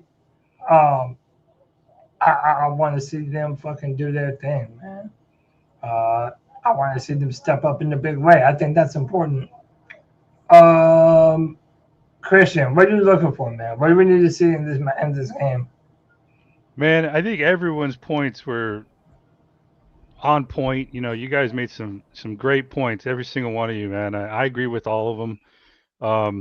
I think the only thing I'll add to that is just to, unless someone already said it, just to keep building off of what we saw last week, and then the playoff game that we lost. Just keep building, keep pounding. But one thing I'd really like to see is any player that's been talk shit about them, just to show out, man. Just whether it's XL, JT Sanders, fucking Bryce Young, anyone, fucking Trevin Wallace, just show up, man. Just make this preseason, like extremely challenging for the decision makers. Make it hard for them to move on from you. And yeah, I would love to see that, man. That'd be some good problems to have. Yeah. So look, now that we have Pickle back on here, I wanted to bring this up because I felt this was interesting. So if you look at the starting front seven right now, the Panthers have Cam Jackson listed as a starting defensive tackle. Now, this is really interesting because Cam Jackson, he was a 6th round pick in 2025. I believe it was 6th round. And yes, because Horn. No, it was 5th. It was a 5th. It was 5th round. It was the 5th because Horn was the 6th. Yeah. Right. And we didn't have a 7th. Okay, right. So, he's been looking good in training camp. There's clips of him bullying Sam Hecht. That Schumach guy. Here, I'll see if I can pull a clip. But what do we think, man? Do we feel like Cam Jackson is bullying his way to a starting spot on this roster? Like, could this be another diamond in the rough from Dan Morgan? Like, what do we feel about him? Man, I'm loving it. Like you just said, diamond in the rough. I mean, 5th rounder. I mean, man, he's 6 foot 6'5", 6'6", mammoth of a man. I mean, he really is. He kind of last year I wanted to actually see more snaps from him, but I know he was raw. He still needed to get the defense down and stuff like that. But from what we're seeing in training camp, like you just said, I mean, the dude is just bull rushing. No matter a center or guard, whoever's in front of him, he's just absolutely a unit, bull rushing right up the middle. And it's definitely it helps our defense, man. We've been asking for one of these guys to step up next to Derek Brown for years now. Maybe we finally got it right now with Cam Jackson. Yeah, Cam Jackson is looking the part. This is Cam Jackson right here in the blue. He looked back. Yeah, he looked the part in the Hall of Fame game. He really did. But he's so tall and so big, and he's got super long arms. So I would not be surprised to see some batted balls by him this year. If he can do that, and he's still developing, so he's not going to look perfect, and he may look bad a couple games, but he's still developing, and this allows our 2nd round pick to develop at his own pace, or even line up at one of the other defensive tackle positions with him taking up the nose tackle. But this is by far and away a great. It's also good for our defensive line coaches for developing this guy like this. You mentioned the long arms, and dude, it's just abundant in this clip. Like the dude is so big and strong. All he has to do is get his hands on you, and then just bench press you. Like he just shoves smack off of him, man. You have to feel like the dude is 6'6". I think he's 320 pounds. Right. So this guy has the ability to just out physical centers who are just normally much smaller. And I'll throw this out there. I did read today that he's been so dominating in practice to the second that he's quickly rose up. The coaches were waiting for Lewis or Hunt one to get healthy enough so they can put Cam Jackson against one of the top guys. They put him against the tackles and he looks good, but they put him against Lewis and Hunt and he looked as equally as impressive. So this guy can put it all together we might have a massive diamond in the rough. Dude, it's crazy. Every time I show all 22 clips, and we're streaming on Facebook, Right. my Facebook stream always gets pulled down. Never Right. anywhere else, never on YouTube, never Twitter. Right. Facebook does not like even training camp clips. That's No, insane. they don't. But Facebook can show all that other garbage. Yeah, I don't know, even. dude. All the AI slop and bullshit. Yeah. Well, Yeah, man. Yeah, go ahead. Wrap up. I call him Big Cam Cornbread Jackson. That's what I call him. Yeah. Hopefully he'll go out there and eat. As long as he, works on his leverage, doesn't, Right. get too high with his pass. I mean, he's a tall guy. Um, I hope that this is when we do a 3-4 that he's a future nose tackle. I know we usually run a 4-2-5, but when we are in base 3-4, he could definitely be a problem. I mean, you just look at the different ways you can line him up um, with the fridge. If Bobby Brown needs to come off, you got Cam Jackson right there. I mean, he's gonna take up double teams. You can put him in a 4-2-5 too. I mean, I think if he just keeps developing, that you really have a problem on your hands. And so far, when we've gotten to Cam, I ain't seen him. I ain't seen a bad Cam yet. No, So not on the Panthers. yeah, Not on yeah. the Panthers. So Well, people clowned me, but when I looked at Cam Jackson's film, I saw a K1 short kind of player.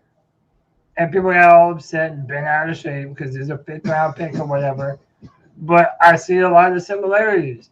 But he's big and strong, man. I'm hoping that between Lee Hunter and Cam Jackson, like we have some big disruptors up in the interior, man. Like I'm really, really pulling for that.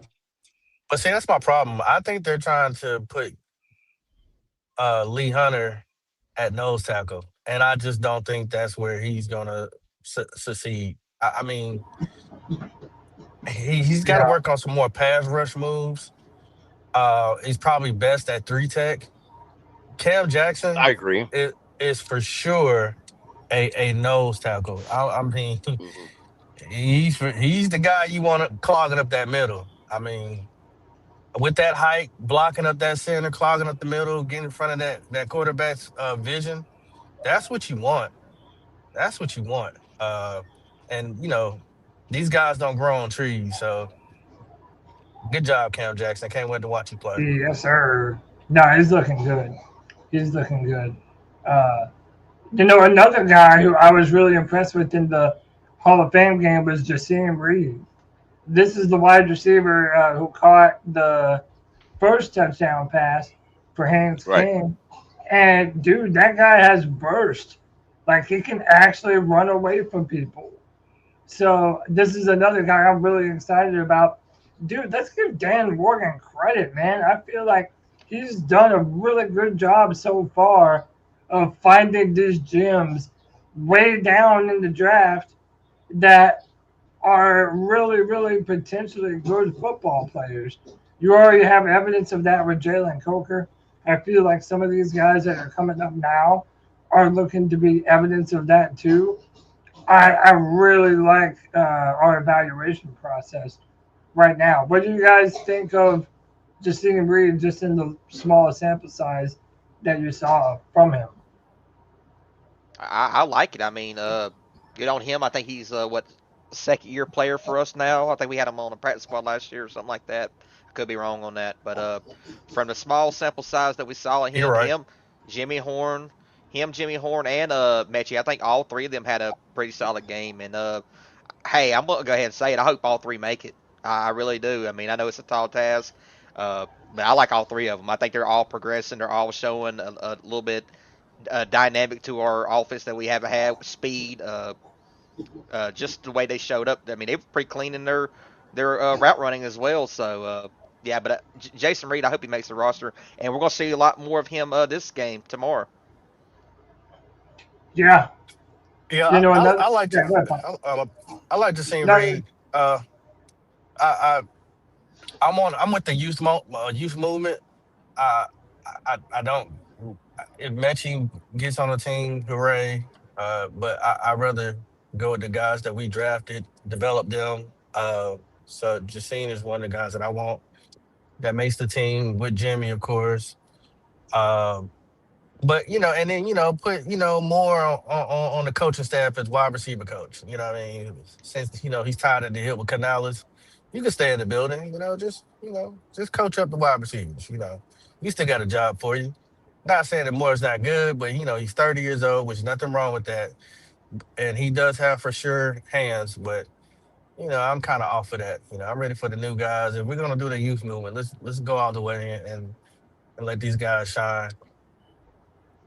Yeah, As far as that. absolutely. Oh, and watch out for this another sleeper guy, Casey Washington. Watch out for him. I'm telling you, watch out for him. He was the wide receiver, or he was. He's a wide receiver. Yeah, yeah, yeah. Yeah, Yeah, he he was just in the got the Okay. UFL, last. wasn't he? That he got drafted by Atlanta. I'm not sure where he went after I think Atlanta. he went to the UFL and he dominated. Like I think that's the reason Hey, why we took he, a look at him. hey, he is a problem. I'm trying to tell you, he's quick, shifty. He has good speed. He's a threat. He's a threat when it comes to Mechie, uh, uh, Jacine Reed. He's a threat. He really is. I So think I think all these guys that we're mentioning is literally a threat to Bryson Tremaine and David Moore. I really do. that's what I'm saying. I mean, hey, Yeah. David Moore. Yep. I wouldn't mind you being on the staff, but I don't. These guys are eating, man. Yeah, no, there's a lot of really interesting prospects that I think looked good. I think uh, the guy that we got, what's the safety, was Zeke Wheatley. Yes, Key Wheatley. Uh, Zeke yeah, Wheatley. Zeke Wheatley, as Pickle would say. He looked really impressive. I thought Isaiah Simmons looked good flowing to the football. I liked the Of course way you he was did. able to put it out on film. Of course I did. I also feel like, bro, what was the running back that went in and he was moving the Miles, ball good? Miles Davis was the best running back we How can I had. forget Miles that name? Davis. Miles Davis. I like Yeah, that guy. I yeah. like that guy. I want You to. gotta I want see to see him. what he can do. Yeah, and we You got also need to see more from Trevor Etienne, man. me Like we too. just do. He has to have a good game. He definitely has to have a good I'm game. not just to add on to that. I'm not keeping ETN just because he's a draft pick. He's one of them players that I think he has to earn that roster spot. I mean, they all have to earn it, but I'm just saying, if Miles Davis, I mean, if he keeps putting in these damn type of appearances in the preseason, man, and ETN doesn't do nothing, I mean, punt return, kick return. I don't want him as a punt returner. I don't want him as a kick returner. And if we don't see more of him as a pure running back, I mean, I think his job should be up for a question as well. Well, the only reason why it's on the question because he doesn't get any freaking snaps. I mean, he's a Georgia running back. How many bad Georgia running backs do you see? He's not a number Yeah, one running back. He's by committee. But if you don't give him any snaps and then want to change his job as a kick returner or a punt returner, that was stupid. I mean, they lied to us from the very beginning and said, "Oh yes, yeah, they did. Jim's gonna come in here and be a kick returner, a punt returner," and then you got XL back there and Trevor Etienne, and then we give him hell because he fluffs two punts. That's just not him. He's a running back. Let him do his job. I hate when we do that. Have guys do stuff that we did not draft them to do, and then ask them to execute. I mean, I get it. You got to get it off the turf and find a way to get on this team. But I mean, I'm just so tired of us drafting hurt players or picking up hurt players from free agent and they come get a job and then they're gone the next year. We That's always true. depend on hurt running backs. And I'm sorry I'm going on a rant right now, but I No, just you're good. Very I good kind of had to cook. say it. Let's go down the timeline. Foreman, y'all remember him? Got Yep. him out of free Yeah, agency. Came out here, yeah. balled out. The other Mike Davis that we had with Teddy Bridgewater. Got him Yep. out of free agency. Came here, got 1,000 yards, balled out. Didn't sign him. You went and got Rico Dowdle. Came and got 1,000 yards. What you do? Didn't sign him. Let him go. Now you go get AJ Dillon, who stays hurt. He ain't did nothing in 2 years. You draft a Yeah. running back in the second round, 2 ACLs. He's been out for 2 years. And then you draft Trevor Etienne, who played in the SEC, and you don't even give him snaps. And he was 5.7 yards per clip with only like 11 rushes last year. What are we doing? But you want him to do kick returns. And now you got Yeah. Chuba, who's also already hurt, who stays lumped up every other year. And we're putting all this pressure on Jonathan Brooks to be the number one running back. We are not that type of team. We never have been. We haven't been a one type of running back team since C-Mac. All the history before, we've had running backs of committee. So why don't we give these guys the chance to go out there and get it done and prove themselves? There's no So that's reason my why we rant. shouldn't see him tomorrow a good bit with Chuba being out. I mean, you got to give. I agree with you on that regard. I mean, there's players last year. I mean, Cam Jackson was one of them guys. Bobby Brown was one of them guys on defense, but just players that I thought should have got more snaps that they just didn't get thrown their way. I think Etienne should definitely get some more snaps thrown in preseason. Why not give them to him now? I mean, it's not a regular season game. There's no reason why he shouldn't get a good amount of snaps. Or they'll give him the run play that's not going to be successful. Oh Like, yeah, bro, yeah. can't nobody win on that shit, man. Yeah, I mean, I'm gonna be real. Trevor Etienne still on my shit list. Is it unfair to hold that playoff loss against him? Yeah, but I'm gonna do it anyway. Bro, you muffed a punt in the biggest game we had that year, and now you already have Miles Davis coming in looking like he's got better burst. Come on, dude. Like, we're gonna need to see something from you. Like, yeah, shout out AJ Brooks. Miles Davis has just shown more than Etienne.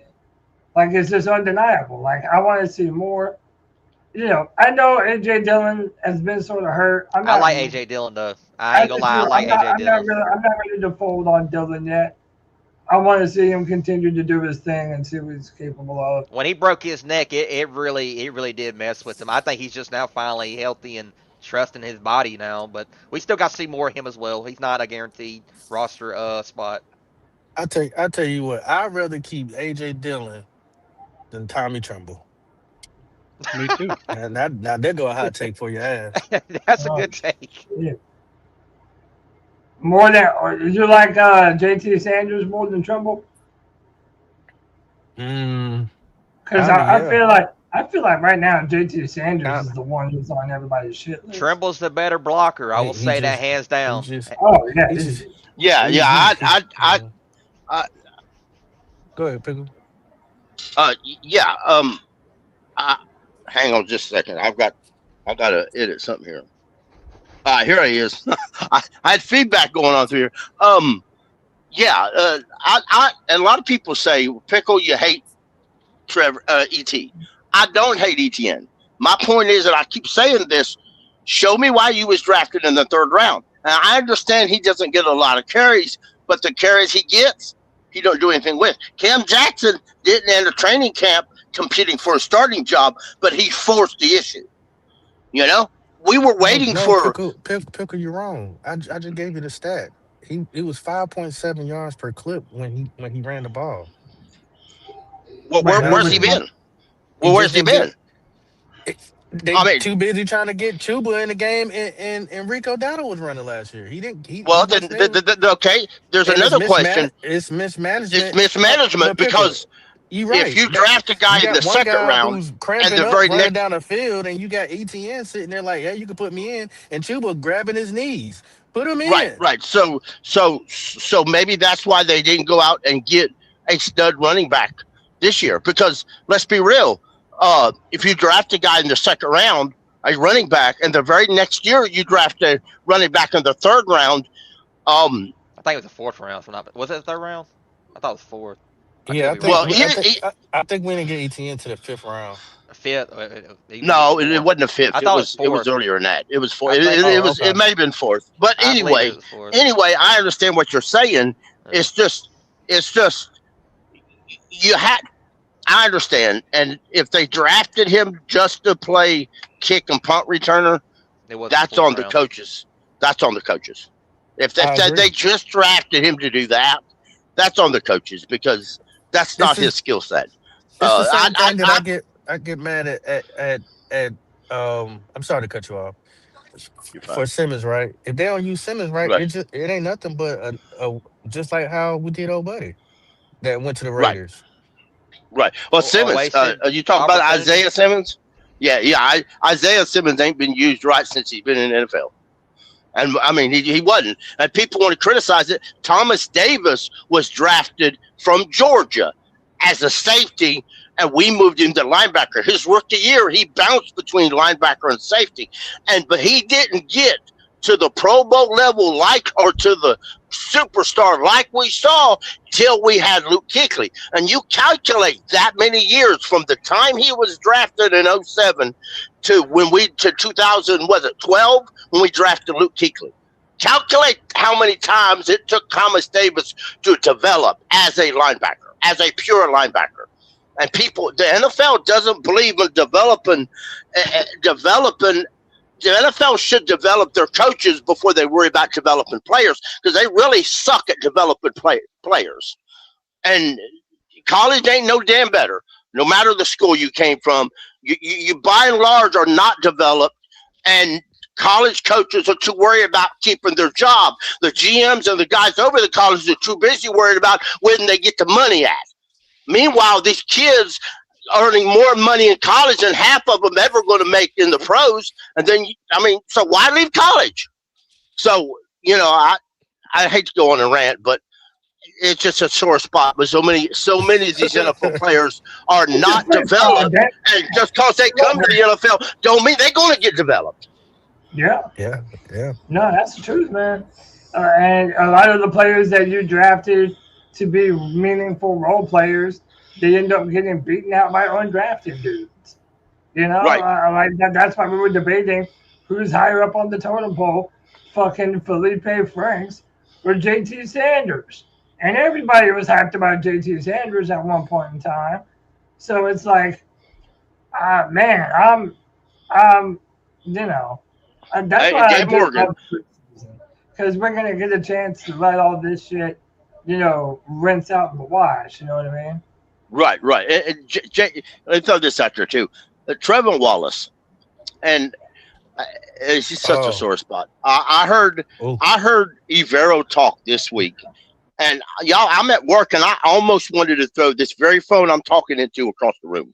That's not a lie, because the way he talked about Dan Morgan's willing to listen to a defensive coordinator about who they want in the draft. Then he turns around and talks about Trevor Wallace with this glowing tone. That told me all I needed to know. The only reason we got Trevor Wallace is because Jerry Rivero wanted him. Dude, Jerry Rivero ain't done jack shit to tell me who he wants in the draft. Develop somebody before you tell me who the hell you want, but you damn sure ain't developed nobody. I remember he wanted DJ Johnson or something. Yeah, and how that worked out. Exactly. Hey, Cody, who's the guy I'm thinking about? The safety that we had playing in linebacker. He went off his rookie year. Jeremy Chin. Jeremy Chin. So I'm thinking Isaiah Simmons is going to be Jeremy Chin. Jeremy Chin, man, one of my favorite what if moments, man. Because I know. One of the players that responded to me on X too, man. I was a big fan of Jeremy Chin, man. I think it's wasted that they didn't keep him at linebacker position, and I don't know because he didn't want to play linebacker. I would have had a whole room of people just sit down with him and say, "Hey, man, I'm telling you right now, you could be a great linebacker. I know you might not like it, but I'm telling you right now, Thomas Davis went from, like Pickle said, he went from safety to linebacker, and hey, it worked out well for him." And he's got the same issue as Simmons. He suffers with coverage. Right. He does. And that's it. He worked when he was in Washington with Dan Quinn in that defense. He looked good because they used him a lot in the blocks. He was kind of a roamer safety there. Very similar to what we use Morik for. And then he went to Las Vegas, where he's kind of like the asshole of the secondary. And no offense against him at all, but they don't know how to use him. They're misusing him just like we was. So he after this year, he's a free agent, and I heard somebody on Twitter say maybe he'll come back here. I'm thinking that they're talking about bringing Frankie Louvu back. Frankie wants. I said, why? Why? If you're Frankie Louvu and Pop, you reach out to Frankie Louvu and say, Frankie, you want to come back and join my Panthers? I'm Frankie Louvu. I'm gonna say, why the hell would I want to do that? He doesn't want to play for Evero. They wanted Louvu to come back. That's why he left. Right. He didn't want to play for Evero. Jim doesn't want to play for Evero.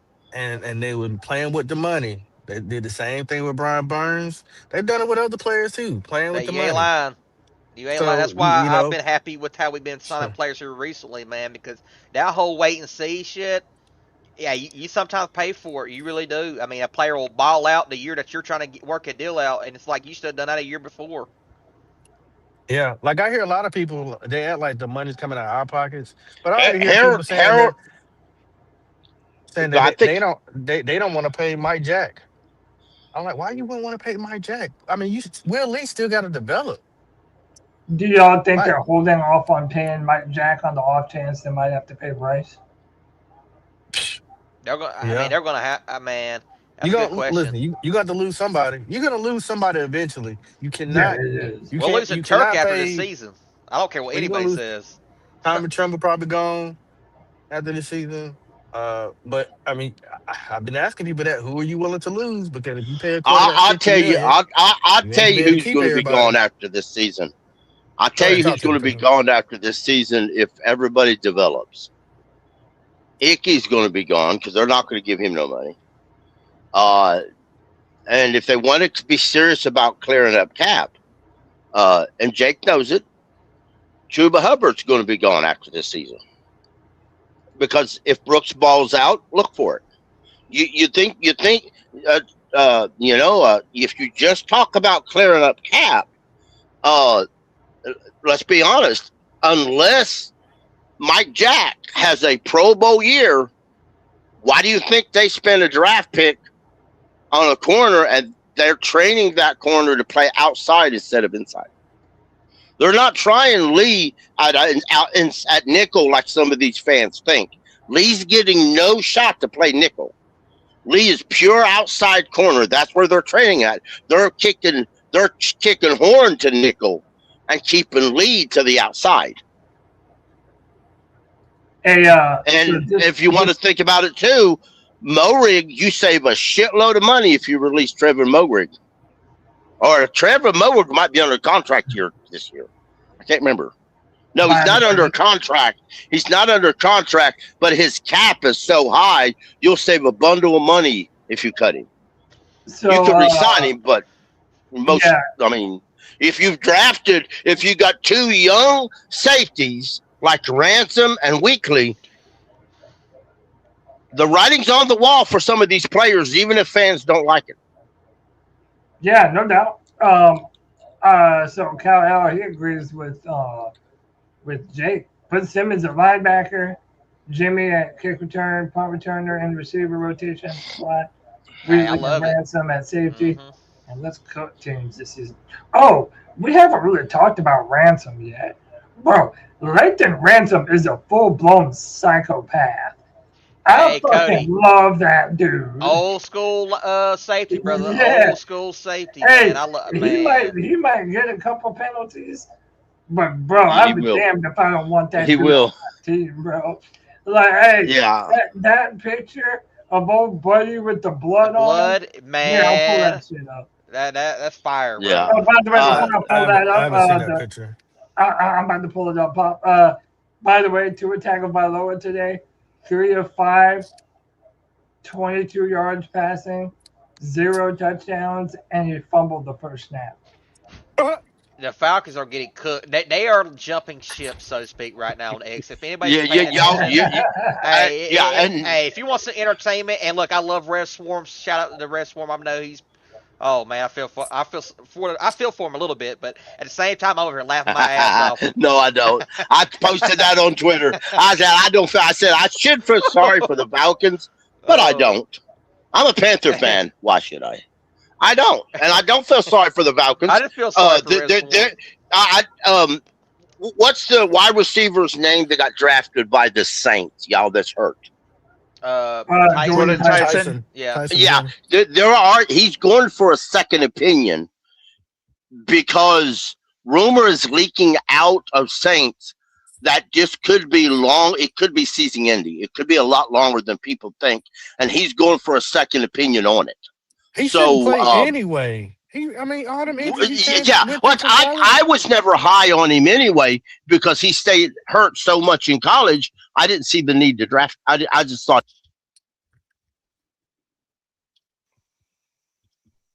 Shit. I think that's the only thing that can shut Pickle up is fucking internet.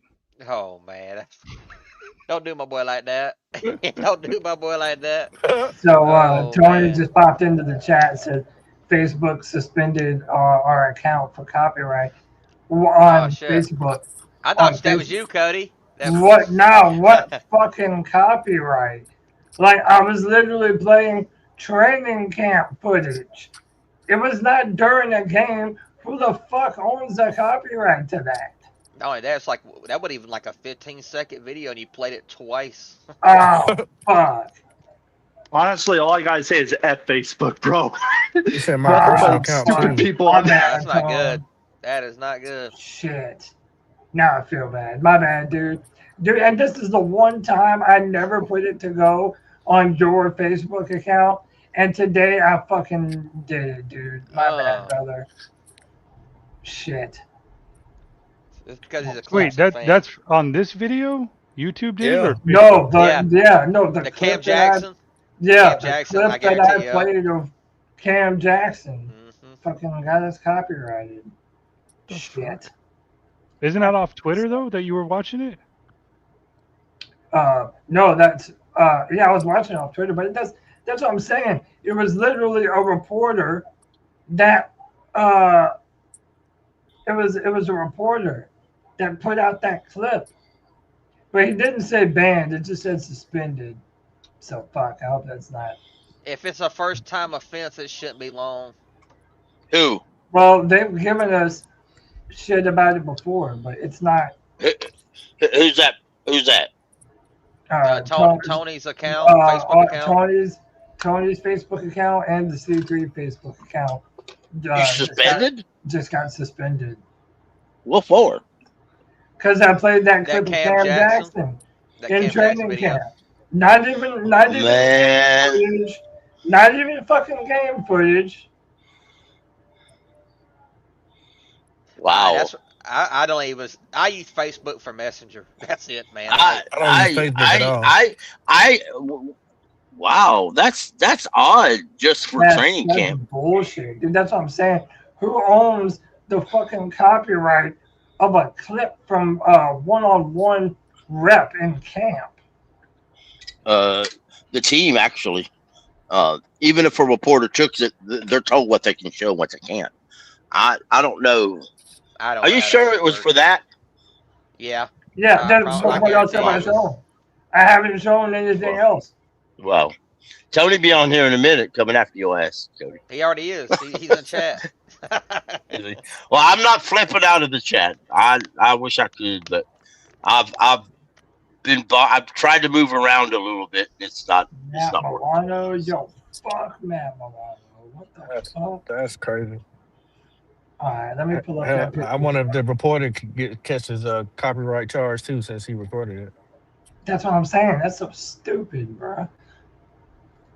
But anyway, hold up. Pop, you said you didn't see the picture of Ransom. No, I didn't see it. This is it. This is after the hit that he made. He's got blood all down his face, his neck, and his jersey. Yeah. Dude is a full-blown popped. psycho, bro. He got the perfect number, catch 22. That's what I'm gonna start calling. That's what I call a definition of a Panther demon right there. That's a dog. If you get hit like that, boy, oh boy, you're a Panther demon for real.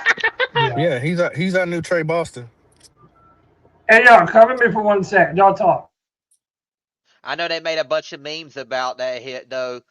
You know that, he needs some milk meme, like after they hit. That's what somebody edited in their video. Like, dang, man. I love to see it though. I like old school safety hits, man. I do, and I look. I'm all for safety as well. But man, that pop sound, I'm like, damn, that's football, man. I love it too. I worry if Yeah, he I does it want to at be. a time that Yeah, we don't need it. I don't want I want nobody him to to get protect hurt. himself too, Pop. I really want him to be. I love the hits, but he's got to protect himself. I'll say this, man. I don't give a fuck. Yo, Hurt him. Hey, Get damn! the flag. He said hurt. The fuck, dude. Oh Like, man. I'm not saying go out to hurt them, but if they end up hurt because they got hit during football, I don't give a fuck. Yeah, but it goes Yeah, both ways, man. I don't. Especially Yeah, I'm you only got to be being that way careful. because how soft the NFL has kind of gotten Bro. recently. Yeah, So Hey, we could have a legal hit. We're still gonna get flagged. yeah, that is also true. That is also Might as true. well make it fucking worth something. Sorry, I must be too old. I never played football in these pansy Well, they days. interviewed him. They interviewed Ransom the other day. It was some type of news reporter, I believe. I can't remember his name. Sorry. But they asked him if he's still going to play that way. Still, have that energy and hit like that. He said, "Yeah, that's not changed." I'm like, man, I love it yeah. though. He's gonna I make love, you suffer if you yes, think he you're gonna catch this is. ball. He gonna put a lick on you. Yeah, Yep. Some flags playing, are And worth it. man. you That right. physicality, man. I love the safety position. I've always liked that type of safety, man. I really have. I'm glad we got one of them. We got a legit demon in the safety room. We got all three of our safeties hit. Nick Scott putting one on Brooks in practice. Everybody got in a fight over that. I, I thought Got that was more Ransom red. that hit him. It was Nick It was Scott. Nick Sky hit him. Nick Scott plastered him. Mm. More rig. He's been getting into a couple people. Felipe, Bryson Tremaine. He's been tagging them too. I And know then our you got center's been going after him. They've been fighting too. hey, them safeties, man. I talked about it on my show. I call them the three hitters. They ain't scared to hit. No, They ain't. no, they are not. Lathan Ransom looking like American Psycho in this bitch. Yeah, that's Mo Rig Jr. Ah, shit.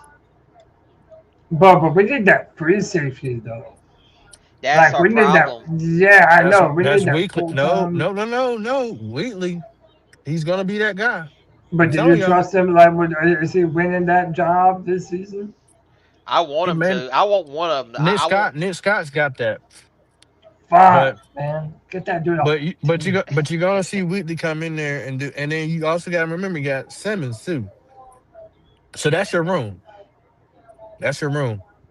Everett's gonna play all those guys like he did last year. I mean, he Yeah, loves he his gonna play safety all of them. position. Yeah, he'll play all of them. We're gonna keep, at the very least, we're gonna keep four safeties. I believe we keep five though, because of Yeah. how Evero plays them. I just want to Hey, see Merrick and Ransom out there. They yeah. play the same Target. position. You can, depending on what you're putting out there. But they, people argue with me saying, "Oh, Ransom can play free safety." I said, he played free safety in college, but it was in like zone. And man, I wouldn't put him in man as free safety. Morig don't look good in man either. No, he don't. I mean, I like how he's challenged himself He's though with Jimmy yeah, Horn, he's because trying to Jimmy learn it, Horn's been but cooking him. Jimmy Horn has been absolutely cooking him on one-on-ones, but I do right. like that Merrick, he chose to be in that situation with one-on-one with Jimmy Horn. That is a way Nobody, to get better. You gotta, I mean, why not do it in practice just so you have them looks? Right. nobody can really stay with Jimmy Horner. It don't matter who it is. Nobody can. Realistically, nobody can. I need to see Jimmy Horn get a touchdown this year. That's on my bingo card straight out. You'll see it tomorrow. Yeah. Hey, bro, I felt like him and Haynes King had a good little connection going. He said Mm-hmm. they practice out a lot with each other after practice. Right. I love that, man. Even though So Haynes so King missed him so in the end zone. so I He got a did. question. He knew it when he. I got a question real quick. Sorry to cut you off, Pickle, but I have to get this out of the way. So with us getting excited for Jassim Reed, Jimmy Horn, and shoot, I forgot the other guy. God dang it. Mechie. Yeah, Mechie.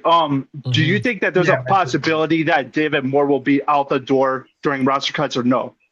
I don't Bro, know. I hate because I sound so petty, like I hate David Moore or something. Hey, buddy has done what we have asked him to do, but I do hope that someone wins out that job for real. He definitely did something for us last year with a 5-yard catch. I think David Moore will not make the 53-man roster. That's what I think. Just David because, I think Mechie's looked a lot better than David Moore in camp and the Hall of Fame game. But David Moore can play special teams, but also, so can Bryson Tremaine. So, how many? I mean, you're going to line 20 people on the roster just to play special teams, and if you have a major injury, you're screwed. I mean, well, so I'll be honest with you. I said they can't keep everything. A long time ago. Yeah, I said this bold statement a long time ago, Pickle. When we drafted Kuwatch, I said the Kuwatch is going to be the one that might kick Bryson Tremaine off the team. I hope so, man. Dude, our linebacker depth is suffering. It's that's the one part of the team that I'm legitimately concerned about. Yeah, like, you know who followed me yesterday? We know that, but man, if Kuwatch could actually turn into something and push Trevin Wallace, yeah, he did look good. If he could actually push Trevin Wallace for a spot, dude, that would be brain busters. I need that. Who followed you, Pickle? Kuwatch's father. I looked him up. It is his. It is his legit account. I looked that up. It is his legit account. Watch, man. He built like a one of the graphics heavyweight boxer. He is. Even if Jake does think he looks like a vampire. He is a vampire. I'm glad he's on our team. What is his dad? Count Dracula? I don't know what his dad is, but I know that man. He looks like his dad is a former. His dad is a former football player. The dude's 6'4", man. He's 230 pounds. I don't care if he played in the MAC. I know G-Baby always say he played in the MAC. I don't care. I'm rooting for him. I really am. And he has a chance to. Look, we just talked about it. We talking about a Claude Charles and a Trevin Wallace battle. Kuwatch could be working his way up there, battling right behind him. Jake, let me ask you a question. What team was G-Baby like so well? You talking about college? Yeah. Texas Longhorns. Okay. How many Texas Longhorns we got on this roster? At least 2. You got Jonathan Brooks. Right. You got Jatavian Sanders. And have both of them entered training camp and currently have question marks around them, right? Oh, both of them do. Good. Exactly. Good so maybe G-Baby needs to worry about his own damn college before he worries about another division part. So far his college team sucketh ass. At this point, I'm almost done with Longhorn teams. I'm done with Florida State players. Right. Don't gotta worry about Clemson.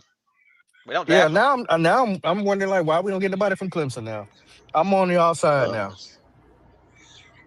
Give me more guys from South Carolina. Oh, the Gamecocks and Clemson. How about that? Cody, defensive players from South Carolina. How's Cupcake look for the Jets today? Who's Cupcake? Brother, I have not seen one snap. Okay. Well, he was supposed to start. He was supposed to start today. They're talking about Kate Club Nick Pop, who started the last 3 years. He did actually, Pickle. He started the first half.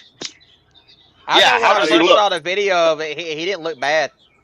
He didn't look bad. Okay. He did throw like a hospital ball, though. Right. I know that there's been some rumblings that he's actually looking better than Geno Smith. Of course, I knew Geno would be a bust up there anyway. So to me, it's only a matter of time before he starts. Uh, Good or bad, I think it's only a matter of time. You know, Put me in a The fan New of club, York Nick. Football Jets are not known to develop quarterbacks. If you want a quarterback that's gonna dink and dunk you and be pretty accurate, Club Nick's your guy. Geno's a gunslinger. Yeah. That's just what he is. Well, dude, the year before Right. last season, Kate Klubnik was one of the better deep ball throwers in college football. Like people How were tall is he? projecting, he's 6'2". Oh, He real Right, had, he quick, he's we had were 6'2". talking. I numbers. think he's 6'1". He's He somewhere around there. had, He tall. Well, Yeah, he right. I mean, he's not real We tall. He's average height for a quarterback. we were talking about the Hall of Fame game, and after the Hall of Fame game, we know Haynes King got an injury. He was ain't. injured during the game, and uh, the Arizona quarterback Beck, he also got an injury from that game. Both the young Yeah, I saw quarterbacks that. they were hyping up are out on injury. I missed this week because of an injury. Yeah, I think they're just trying to save Beck for later on the season. I mean, later on. Yeah, Yeah, that's all I think it is. he'll start. He'll start too. You know that. That's at He'll some eventually point get he'll in. start. Yeah, If they protect Beck, he'd be all right. If he don't have no offensive line, his ass getting towed up. So what? right. So what's the news on King? Is he scheduled to come back before the I, season? So yeah, They're He, monitoring him. he's he's yeah, week to week to week. week, week to week. Yep, that was Right.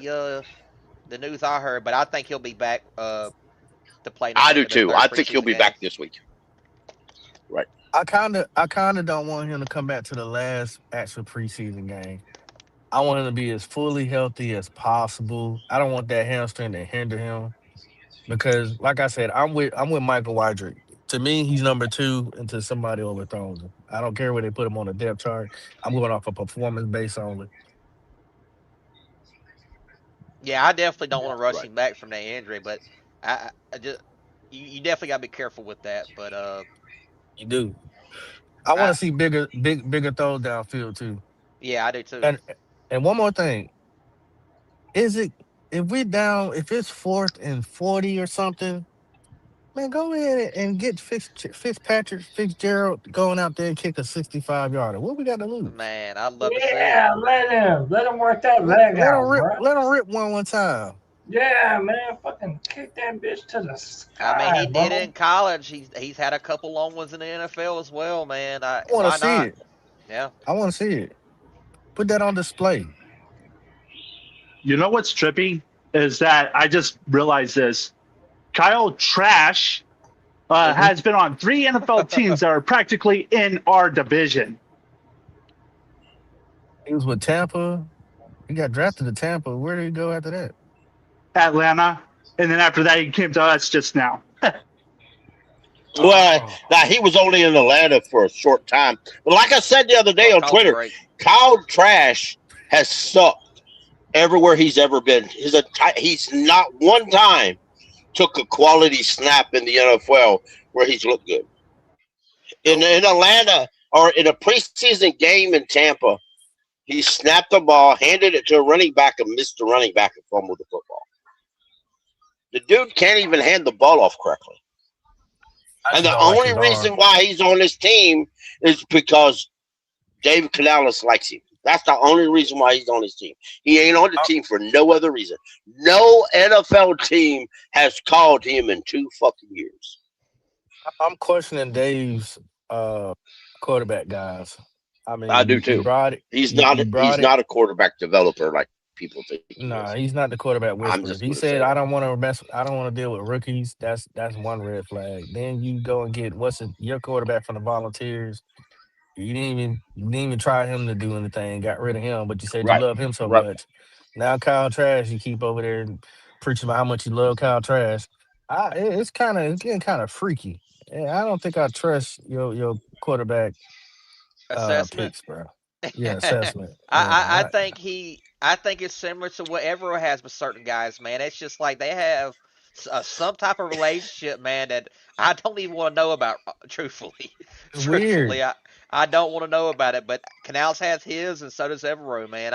I don't think there's a snowball chance in hell that Kyle Trask makes it on this 53-man roster. I Dan don't Moore will see get it. his ass on I out here, don't man. even Get want to his see ass him out on the here. practice squad. To be truthfully, I don't want to see it. I think it's a wasted Right. practice squad. It is. Roster spot or It is. whatever.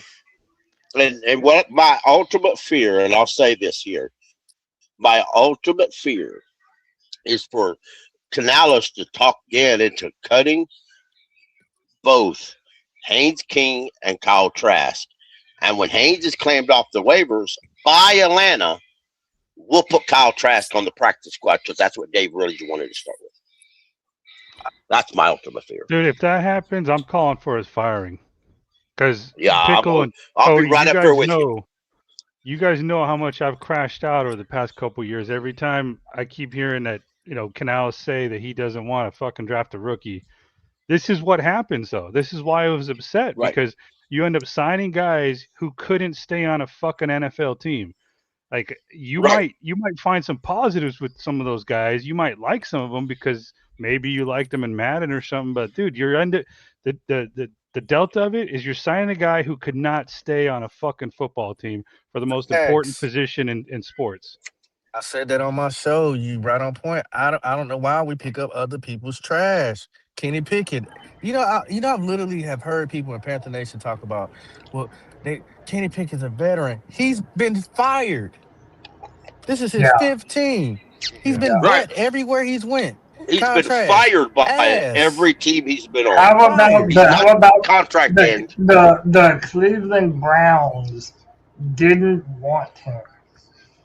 They Damn. didn't give him an opportunity.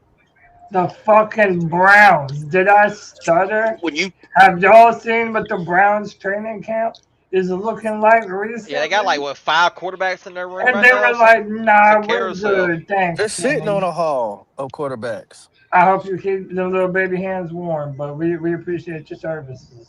That's what I was ranting about the other day on my show. Like, why do I care about Kenny Pickett's veteranship?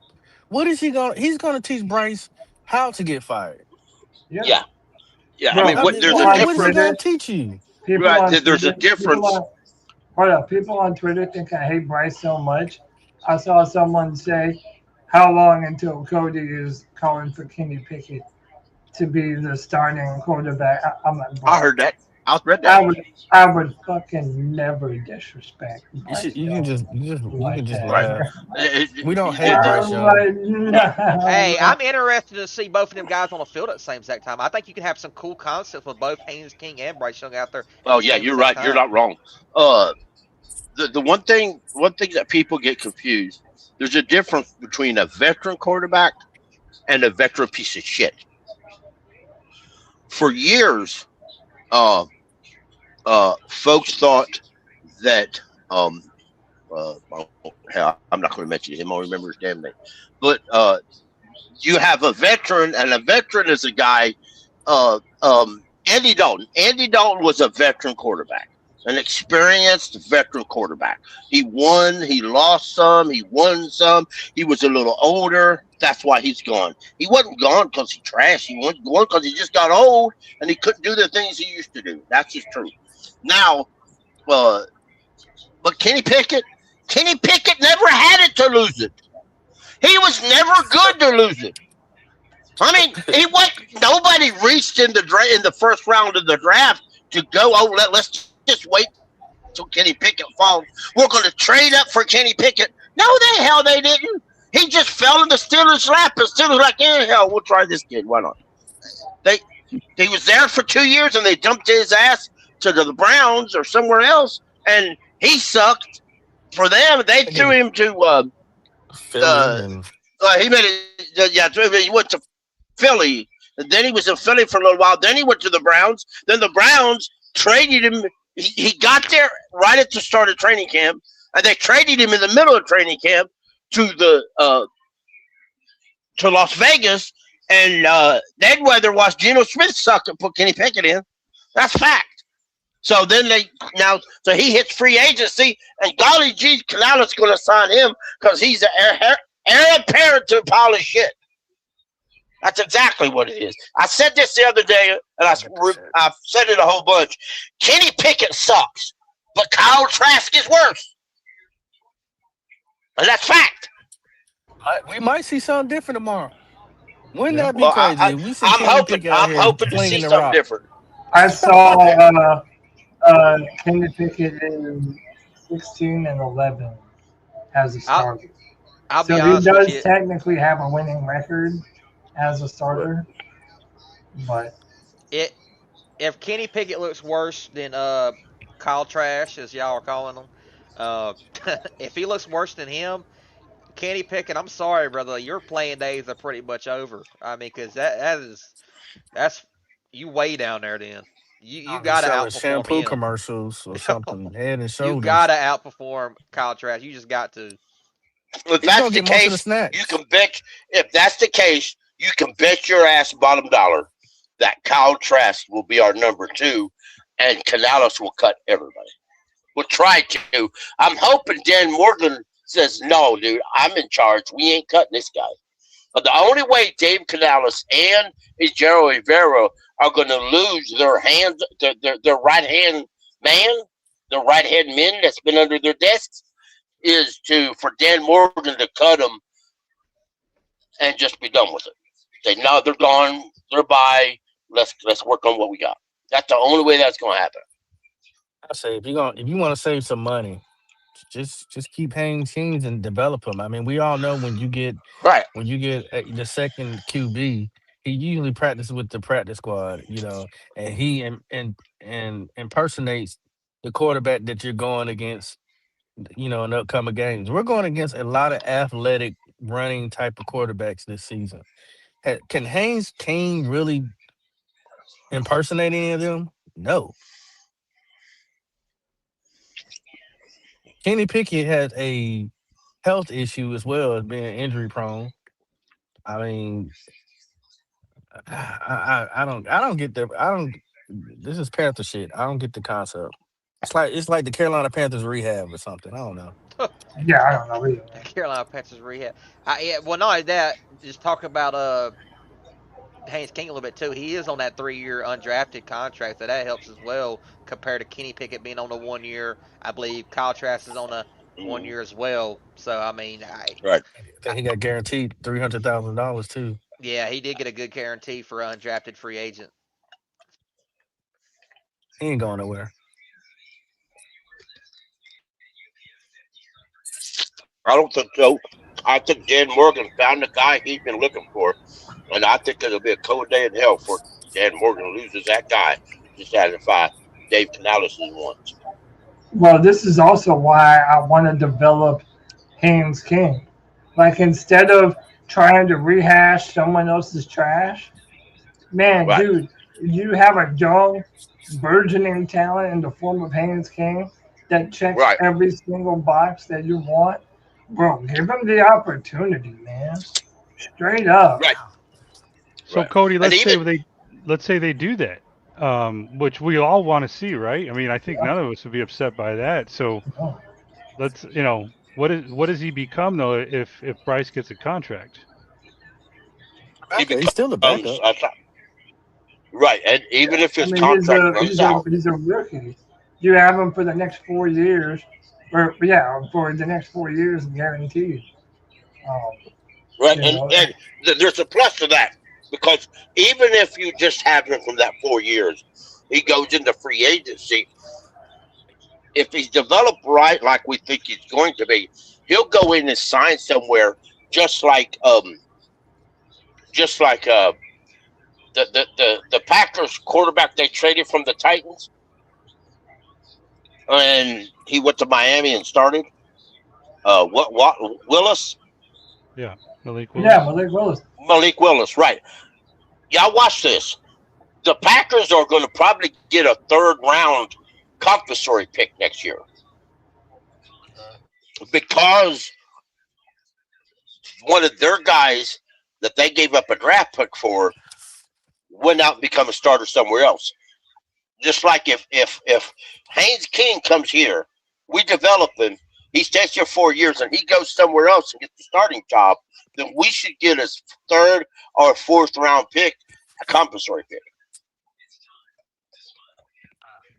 Well, guys, I'm heading off of here. It was fun talking to y'all. Yeah, A long man, day. appreciate you, Mike. Yeah, I usually go live on Wednesdays. So if any of y'all want to come through, check me out at Put Them Paws on them. Hey, I appreciate it, man. Let me put you up on screen. Put them paws on them. Put them paws on them. Yeah, man. Y'all That's what check we him gonna out. do. Him and Bloody Knuckles been doing a good job over there, talking Panther football. I'll try to jump on earlier this next time, Pop. I ended up coming on late. It's all good. Yeah, I'd love to have you up there and anybody else to pull up. Yeah, man. Absolutely, brother. All right, man. Y'all check out Put the Paws on them. Pop in. Shout out to you, Pop. Have a Yes, wonderful sir. evening, bro. Appreciate it, y'all. I've watched her show some. That's a fact. Yeah, Y'all pull I up on thank him. you. Yeah, thank you, Pedro. And man, let's get the W tomorrow. I don't care what nobody says. I Let's still do wanna Let's win. go. Keep pounding, bro. Appreciate you, Keep man. pounding. For sure. Maybe I'll have Yes, internet sir. tomorrow. Hopefully. I don't know why your internet is still off. Normally when your power Dude, comes off. I know why. There's a switch. The way my internet's set up, outside my trailer back there, there's a box and it's locked by the power company because that's where I get my internet. And this has happened before. A storm, for whatever reason, complicates the board. As they go out there, it's like a small, tiny computer, like a laptop drive. They reset it, and it works fine. Because I got onto that guy that I talked with. I said, dude, I'm across the road from you. I'm like a 5-minute drive to my house. And he wouldn't come up, said he couldn't do it himself. He'll send a technician tomorrow. I said, tell me how to do it, and I'll do it my damn self. Well, they still wouldn't do it. Hey, by the way, Panther Gal, you know we got you, girl. Tomorrow at 1, we're gonna go live, and we're gonna do a live reaction to the game. So come on through. It's gonna be a good old time. We're gonna have an old-fashioned shindig over on the C3 Panthers podcast. Wes Justin, you still there, bro? Yep, I'm here. Yes, sir. What you playing, bro? I know you playing something in the background. A little bit of Warzone. Warzone. Man, you got some hellacious internet if you're able to be playing Call of Duty and be on this stream right now. You should run at like 360 frames right now. Man, I can't play I haven't played Call of Duty in over a year, dude. I used to play. That used to be one of my favorite war games, just to be online in this game. But man, it's taken over by cheaters. Which I play PUBG and I run into cheaters. Yeah, you ain't wrong. My brother's favorite Call of Duty game, in my opinion, is Black Ops 2 because they love playing zombies. They would go nuts on that freaking game mode. Yeah. Not gonna lie, that's a good game mode to them. Hell yeah. All right, man. Is there any other topics y'all want to talk about before we get up off of here for the evening, man? Nah. I would say something. When are we going to get a younger long snapper? I've about had enough of old man JJ. I have. Because he is old. He's old and time move on. That's the weirdest bone to pick ever. Oh, man. Hey, I just messing with y'all. I just messing with y'all anyway. That man can play in his 50s for all I care. Yeah, man. Hey, he probably will. He often jokes on XM Radio when he's asked about it because he'll host a show or two on XM Radio. He does more than that a year. During the summer, he hosts. He'll do 2 or 3 weeks in a row where he hosts every day at a certain time. He's actually a really good host on XM Radio, y'all. But he's smart. He's really smart. Yeah, he is, and he tells everybody. He said, "I'm going to play longer than Aaron Rodgers." He said, "Aaron Rodgers needs to hurry up and retire." But you watch it. when JJ decides to retire, it's going to be hell on earth before we find us a good long snapper. Our long snapper before JJ Jansen was a backup middle linebacker. That's fact. Y'all look his name up. That's fact. Okay. His name was Jason Kyle. I just don't. Yeah, I want to get something off my chest real quick. Now, hold on, guys.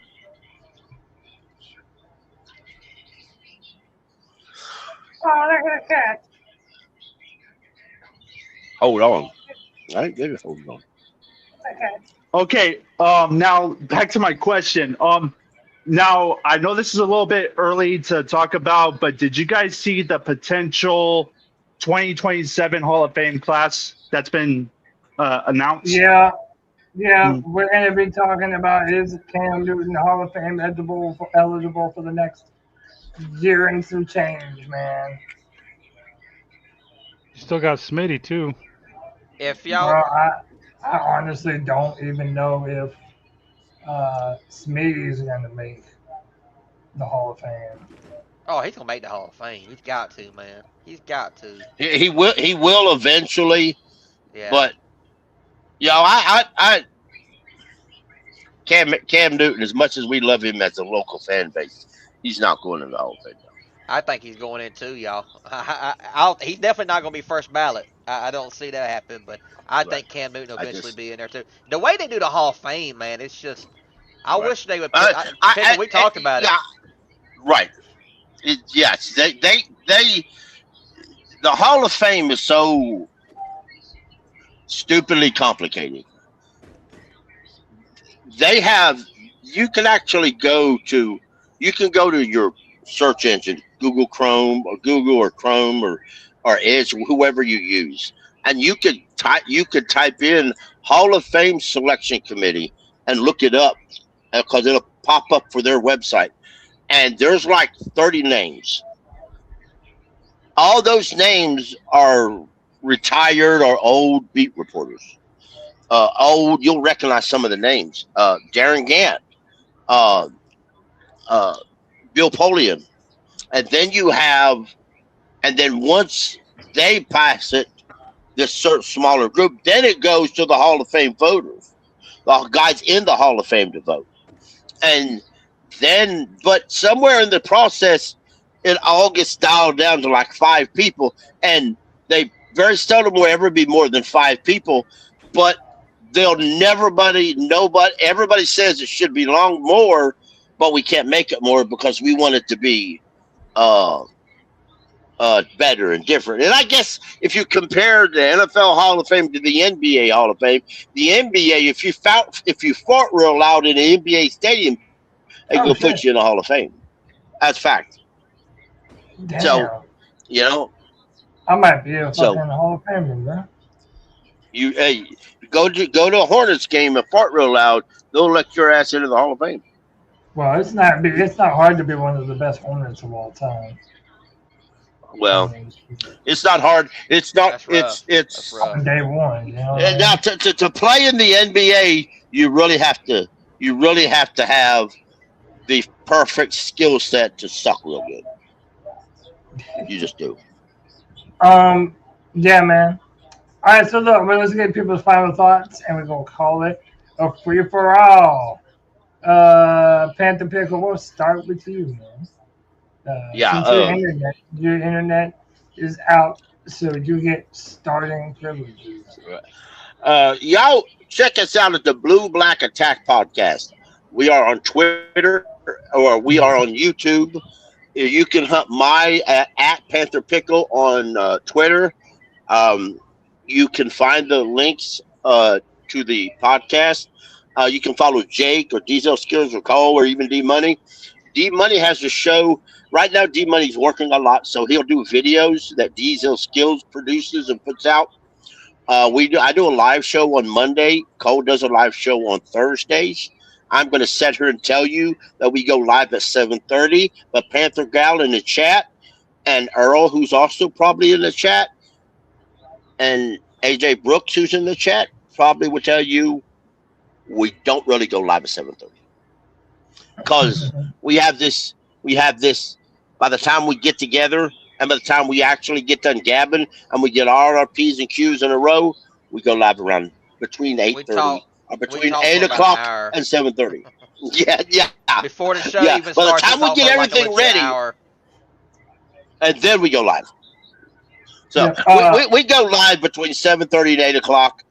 Y'all come out and check us out, and just subscribe. I have a goal. We're trying to get up to 200 subscribers before the We're 8 end of away. training camp, y'all. 8 away. And we are eight subscribers away.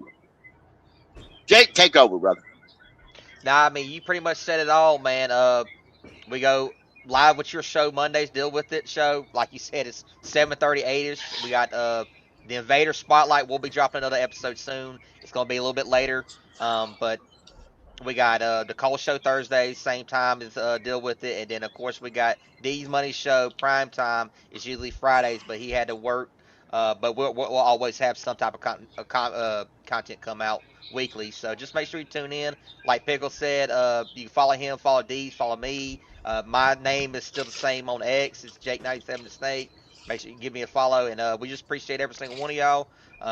This is another great episode of Free For All. I loved it, Cody. I appreciate being on here with you, brother. Absolutely, man. Y'all check out the Blue and Black Attack. Hey, man, if y'all want to come through tomorrow, I don't know what y'all are doing tomorrow.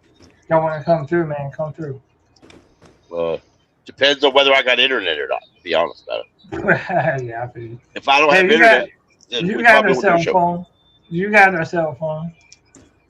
Yeah, I'm not hosting a show with my cell phone. But thank you. All right, next up, let me go to Michael Wydrick. Michael, appreciate you as always, bro.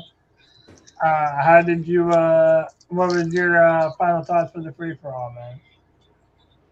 Cody, I appreciate being on this show with you boys tonight. And Cody, I'm just letting you know I will be hopping on with you tomorrow. Yeah. And yeah, man, I'm excited for tomorrow. I hope the Panthers get this dub of all things, man. I've never been excited for a preseason Panthers game ever, at the very least. But man, oh man, what a great time it is to be a Panthers fan. And man, oh man, I'm waiting for this regular season to pop off. And hopefully we can get some wins in the regular season. And I am saying right now, I need 10 to 12 wins. That's my ceiling for this team. We don't need no more excuses from anybody this year. Keep pounding, everybody. Keep pounding. Appreciate you, Michael. Wes Justin, appreciate you, man. What's your final thoughts for the free-for-all? I'm just gonna keep hoping like I do every year and keep pounding, I guess. Really. Yeah. Keep pounding, brother. And I believe Tony will be on tomorrow as well, so it ought to be fun. Let me see, who do I got? My man, the top of the tier list. The His tier brother list. too, I know he does. Christensen. Christensen. Hey, man. Young Christensen. I've been Give me your tired final today. thoughts for the free-for-all. Me too, dog. I woke up early, so I apologize. I've just been being on here the last couple hours, and my energy's just been drained. But I'm looking forward to tomorrow. Hopefully, we can just see progress. Hopefully, we can come out with zero injuries. And I just want to. I'm just excited to kind of see players that we won't normally see and how they're developing. And like I said earlier, hopefully a lot of these guys who've had fans talk shit on them, they show out a little bit, show everyone what they can do. But keep pounding, everyone. Have a good weekend. Keep pounding, everybody. We'll be live tomorrow before the preseason game. We'll probably go live probably around 12:30. So, love y'all, boys. Have a great evening, and we will see y'all tomorrow. Ladies and gentlemen, this has been another edition of the C3 Friday Free For All C3 Legion